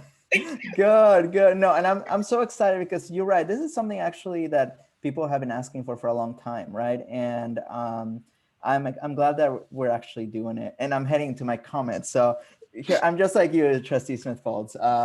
I guess my hot questions that I might have right now are just around, you mentioned a little bit about placement. How are we communicating with families that are starting to sign up, but might think, like you mentioned, that this is an alternative to a hybrid model, right? Or like a hybrid model because they're afraid of COVID, right? And we don't know what the fall is going to look like yet, right? So how are we communicating with them so that it doesn't look like our numbers are bigger than maybe we expect just because of that misconception of what the school is? I was gonna say that's what I'm not doing right now. And so as I meet with Ruben and I'm sorry, Mr. Aurelio, forgive me, Dr. Gold, I think that what's going to happen is that over time, there's that first anxious need to know that we all have as parents. And I think that over time, as we just kind of unfold and things roll out, people will understand. And so I do know there is a parent informational that's scheduled at the end of the month. And I think by then we'll be able to give people a little more information. What I will say is there are families in this district right now that know exactly what I'm talking about when we talk about a virtual academy. And those are the families that are going to feel comfortable okay, nope, we're going to sign out of our homeschool because this is the type of learning that we know is working for our kids. And then over time, I think as the district is able to lay out what the distance learning plan is going to look like, it'll help kind of alleviate some of the stress that's coming up that we're all dealing with right now, being in crisis.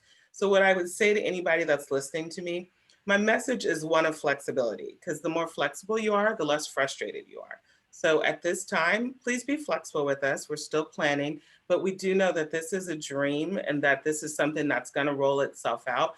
And more importantly, I feel really excited about what we're going to be able to offer to our students and some of the language that we've been talking about in terms of being able to have some cross enrollment and some other really cool opportunities that will come up. But right now, again, communication, we're going slow to go fast. And I hope that that'll be okay for everybody. And I can add that that's why the office manager was after Edith, the first job we've posted, because we know that that person is going to need to hold a lot and answer a lot of questions, right? Once those enrollments start coming in, and that office manager could start to reach out to those families that enrolled and said, let's just be clear, this is what you're enrolling for, and just being, taking them down that pathway.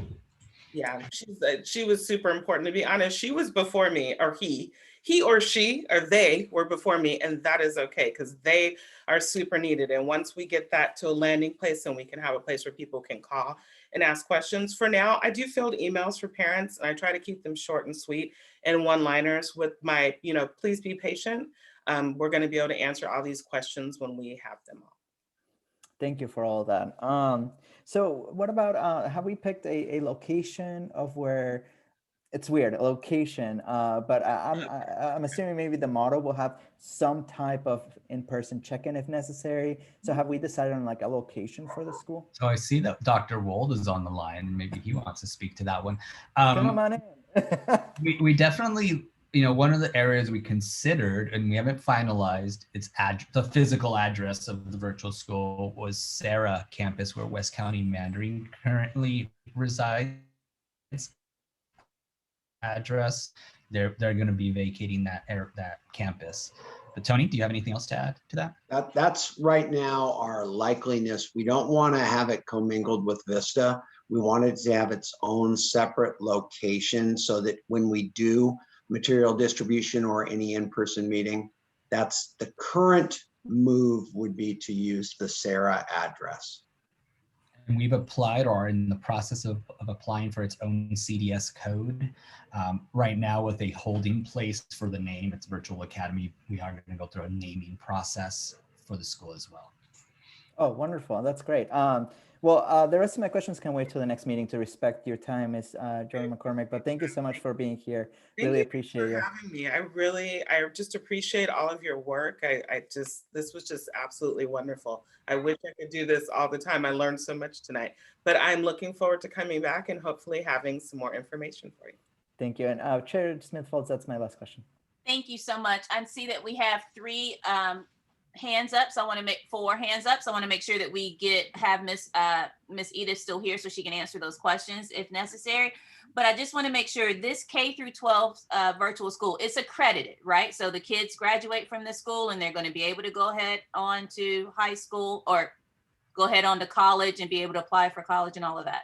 Yes, and what we'll be working on is going through the WASC accreditation process as well. But yes, all courses will be A to G. Kids can go to college if they want from virtual schooling. You can go straight to career track. The most beautiful thing about a virtual school is you can take school where you go, and learning happens the way that you want learning for you. So yes, if they can go to college, same things as high school, just an alternative setting. Okay.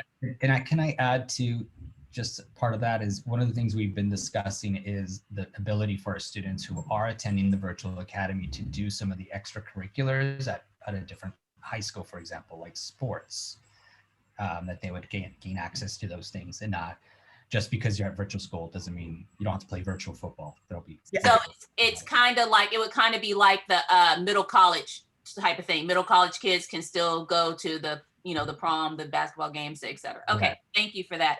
Now, I want to make sure that everyone understands that we are kind of offering a couple of things. We're offering virtual school, That means that this is your school. You're no longer a Hercules Titan. You are a virtual school Viper or whatever.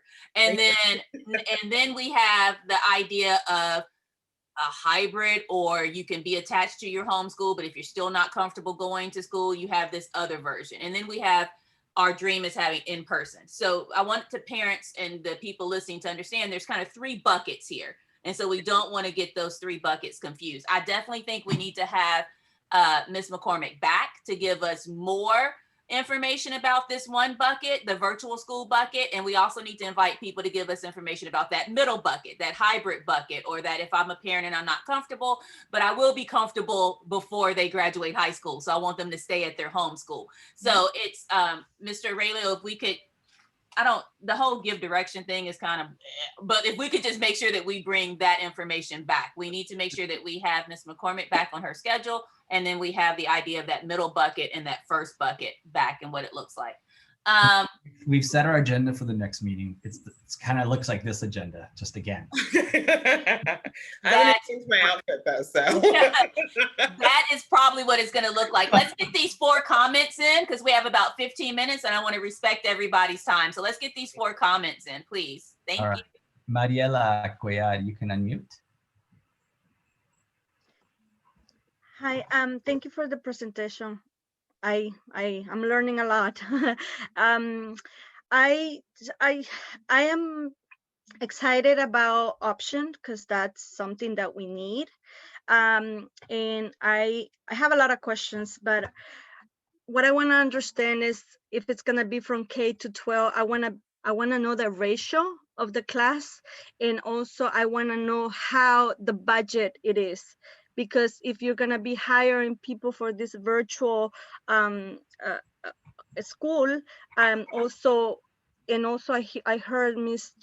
Smith saying that that's gonna be your school if you decide to go to a virtual school, but that means that there are gonna be openings in other schools, so we can work on transfers too, because I know transfer is not easy. I have been through that and it's not easy, but so there's a lot that I want to understand, and that I the parents know that they have these options if we decide, how we want to school our children, and also how are we gonna implement curriculum, and also options if it's gonna be like a school curriculum the same, or you're gonna adopt other curriculum, or it's gonna be curriculum that already exists. I have so much in my mind. Thank you. Thank you. Those are they're all really good questions. We'll try to address them as soon as we can. Sarah Creeley, you can unmute. Hi, can you hear me? Yes, you're on. Awesome. Oh gosh, Ms. Principal Jordan McCormick, what a delight to hear this. I am so grateful to the clarification and so excited that this is a public school offering as opposed to a charter school offering. I teach 2nd grade, 24 students, and of those 24, I have 2 students, one who is academically gifted and was crying all last year. His mom was with him at school, because he was so unhappy. This year, he's a leader. He's like, hey, who wants to know about how to build a tree house? Who wants to do this? He is just growing in leaps and bounds. He loves school. He loves it seems like he would be definitely a possible candidate for you. And then I'm teaching another student who I do intervention with, who I'm teaching how to read using the Barton Reading and Spelling program. And his mother has also communicated to me, because he was also a child last year who was completely shutting down, very unhappy at school, he wants things to be perfect. He notices the difference between what he's able to do and what his classmates are doing, and it's very upsetting to him. And she has mentioned how the online distance learning has been so much easier for him than being at Hannah Ranch. So I know that there will be students that can be served in this way. And I love your enthusiasm. I'm right there with you. Although I'll be staying in my classroom, I just love it that you're doing this, and you have my full support. Thank you so much for doing this. Yeah, I appreciate that. Thank you. Andrea Garcia Perez. You can unmute, Andrea. Hi, good evening. I want to thank you so much for having this meeting. I really appreciate it. I am definitely learning a lot. So I am a special ed teacher and I also graduated from Kennedy High. So I try to stay as involved as I can. So I'm really excited also for the virtual schools, as I know that some students definitely thrive better in a virtual setting. The one thing that I'm really happy about is that I noticed that through the virtual setting, once again, they have one thing you spoke about was responsibility. It creates they actually engage in the learning and they become more curious and more involved in their own learning, which I think is something very essential when they go to college. I think that if they have these skills very early on, they're able to enhance these skills and just, once they go to college, I've been doing this all my life. So I think that's a great opportunity. The one con that I'm kind of seeing is that it has to be a commitment. So parents must be involved with their kiddos. And that also means that one parent probably has to stay at home. And as we know, a lot of our inner city community, we have both working parents, sometimes working 2 jobs and sometimes working past 3 p.m. That, hence our after school programs. And I actually worked in the after school programs for 2 years. So I guess what I'm trying to say is that I like this virtual setting, but I kind of want to make it more accessible for inner city students and, our kiddos. I also would like them to thrive in this environment, but I guess I'm just curious to see how they can be supported if there's 2 working parents. And once again, I just want to thank Mr. Demetrio Oy. I'm sorry that I didn't remember your last name. It's really long like mine. And also Ms. Smith. You guys are doing wonderful in the board meetings, and I thank you for supporting teachers. Thank you. And last comment, TJ Warfield, you can unmute. Thank you. I am super excited about this school, but I'm also extremely wary. We've been one of those parents that multiple times every school year, our kids currently in 4th grade, where we decide we need to pull the kid out of the district and go to one of these online private schools because the district keeps failing our kid, whether it's bullying or Title IX issues or sticking our kid in a corner because they can't left to their own devices, or when in 2nd grade, using the kid as a teacher's assistant. But we are so dedicated to staying with the public schools that we find a good teacher. We work with our principal, and Trustee Smith holds, Lupine Hills. We're on our 3rd principal. So I really want to be excited for this option, but the district has failed us so many times that's very wary of being hopeful and believing in this, because it just failed my kids so many times. But breathe.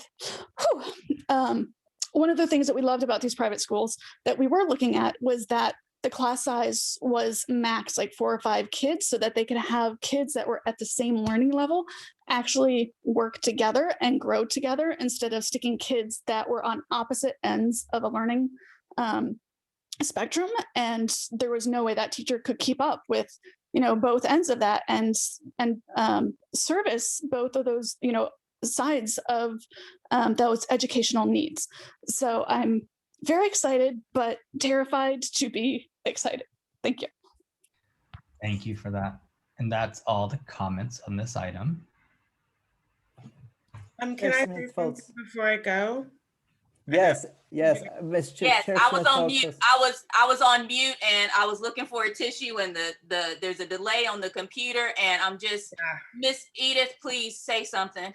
I just want to thank the callers or the parents that called, and I understand that there's this walk in faith that you're going to do. So I just want to say about myself, I've been a principal for a long time. I've been in this district for 5 years, but before I showed up here, I had been doing it a long time other places.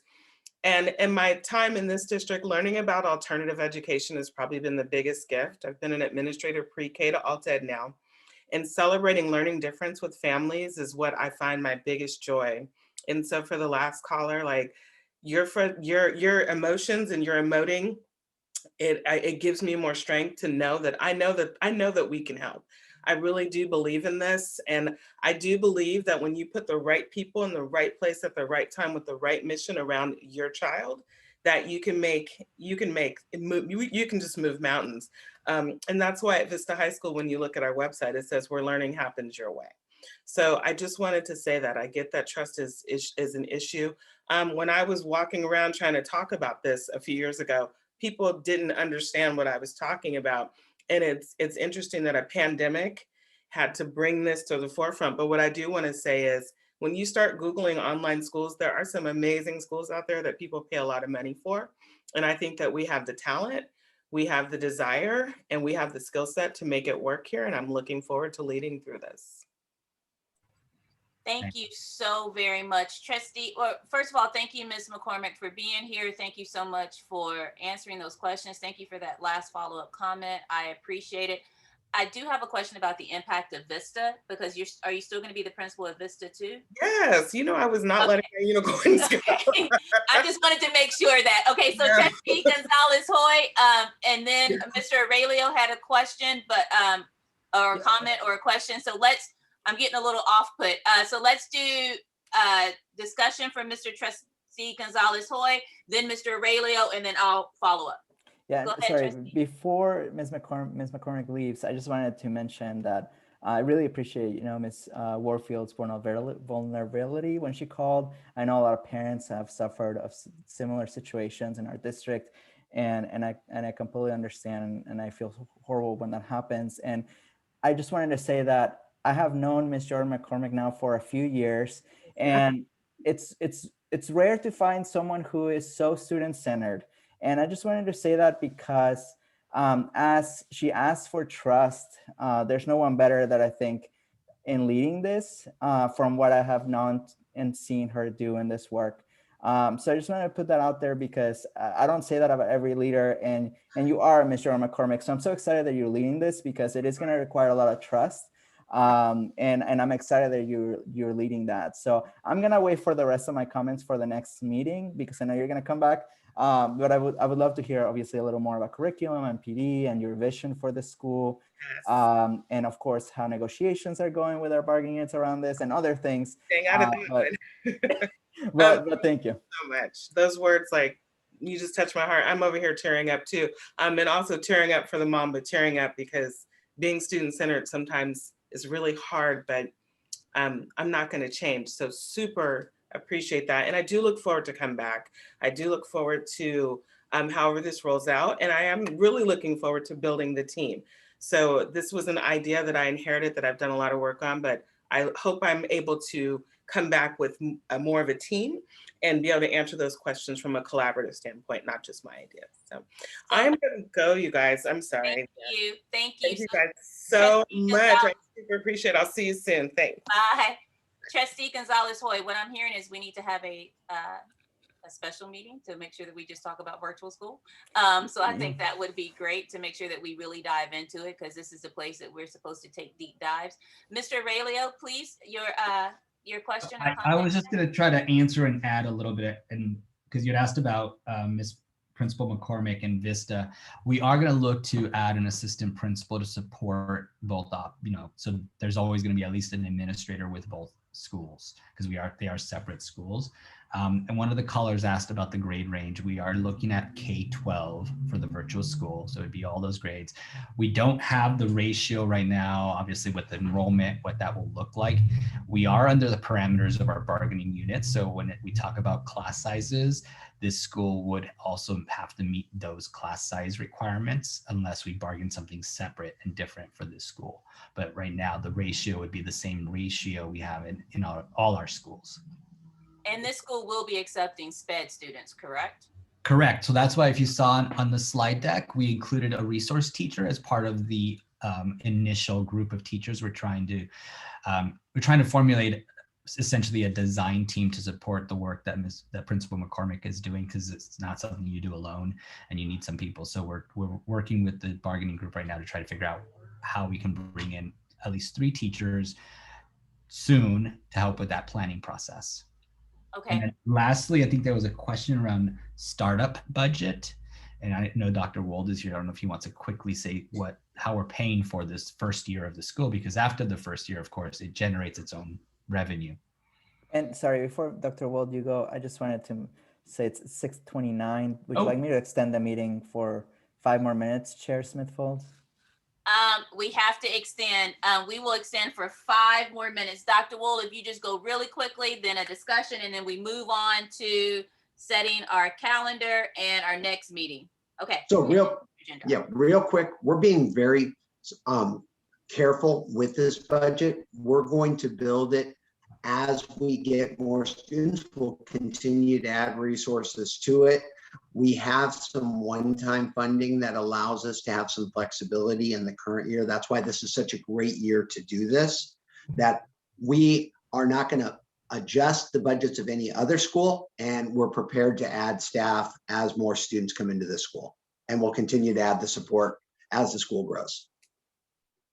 All right, thank you so very much. I had a lot of discussion about virtual school, but I really want to kind of hone in on what Ms. Warfield said. We have to stop failing. We have to stop failing the parents, because if we're failing the parents, we're failing the students. This is a place where we can start not putting Band-Aids, but start actually healing and healing those wounds. And it's going to come from trust. And we have to be in this subcommittee as transparent as glass. We have to be as transparent as possible. We have to be as honest as possible, so we can start rebuilding that trust that parents have in us and in our district. That's the only way that we're going to be the best version of ourselves, is to really create that transparency and really create that trust and that honesty. So this subcommittee is going to look a little differently. We're going to bring people to the table. I know Trustee Gonzalez-Hoy and I and Mr. Aurelio have talked about making this everybody's voices are heard. We had it on our slide deck. That's a commitment that we have. So we're going to make sure that we do that. I do want to make sure that we bring back Principal McCormick, because she has those answers and she has a great way of building that trust with the public. And we want to make sure that we do really well with getting informationals out to the public and to our parents. I just want to say thank you. And then I guess we're ready to, Trustee Gonzalez-Hoy, are we ready to move on to number 3, action items to adopt the calendar? We ready to adopt? Okay. Yes, I would like to move adoption of the calendar. And I second that. If the public will take a look, that's where typically every 4th Monday from 4 to 6, we may have some special meetings in there because we have a lot to get through and we want to really build that community trust. But so we may have some special meetings to make sure that we're talking about virtual school. We're talking about hybrids. We're talking about reopening. We're talking about our curriculum, and we're talking about our teaching and our staff.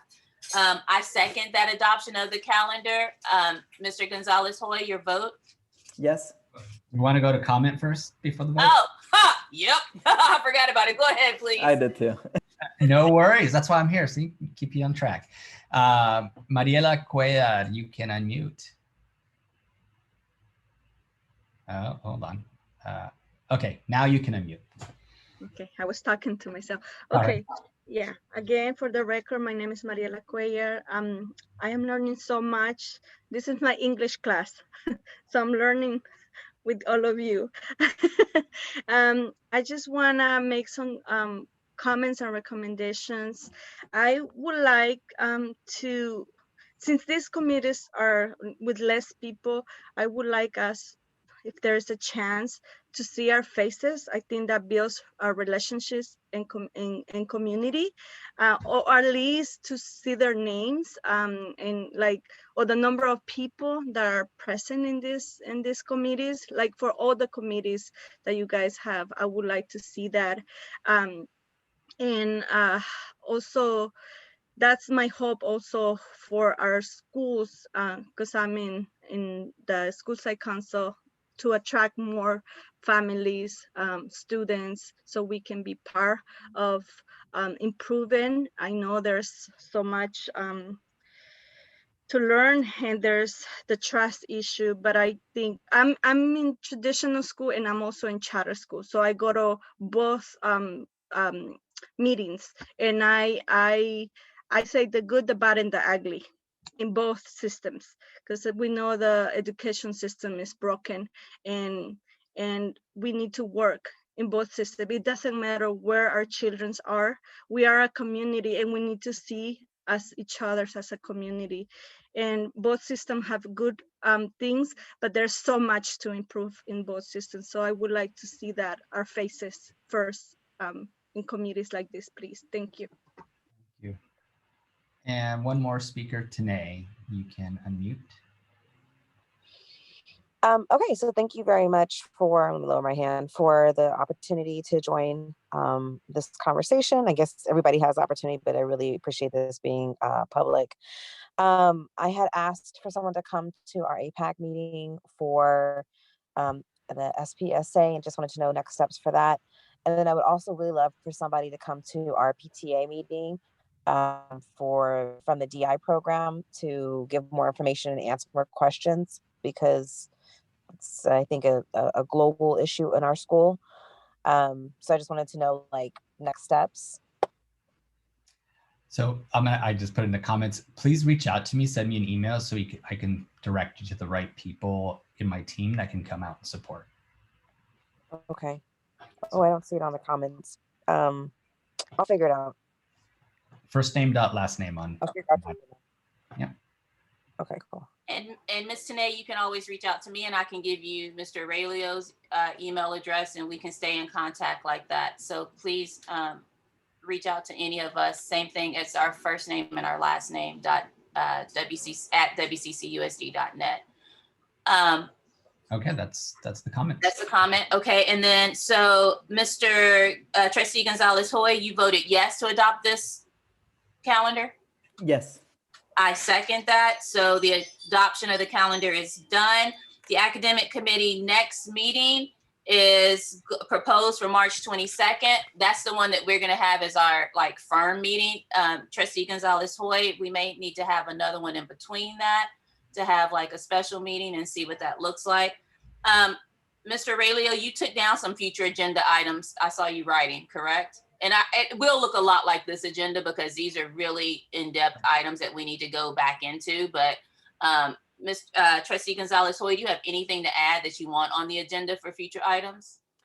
No, I really loved your idea of maybe taking out the virtual school and just kind of giving it its own time and purpose so that we can invite people to just listen to the virtual school. So maybe if you're okay with it, we can take it off the next agenda since we already have so much anyways. Yes. And we can find a time to do just kind of like a additional meeting just on the virtual school. I just want to say that I'm fine with that.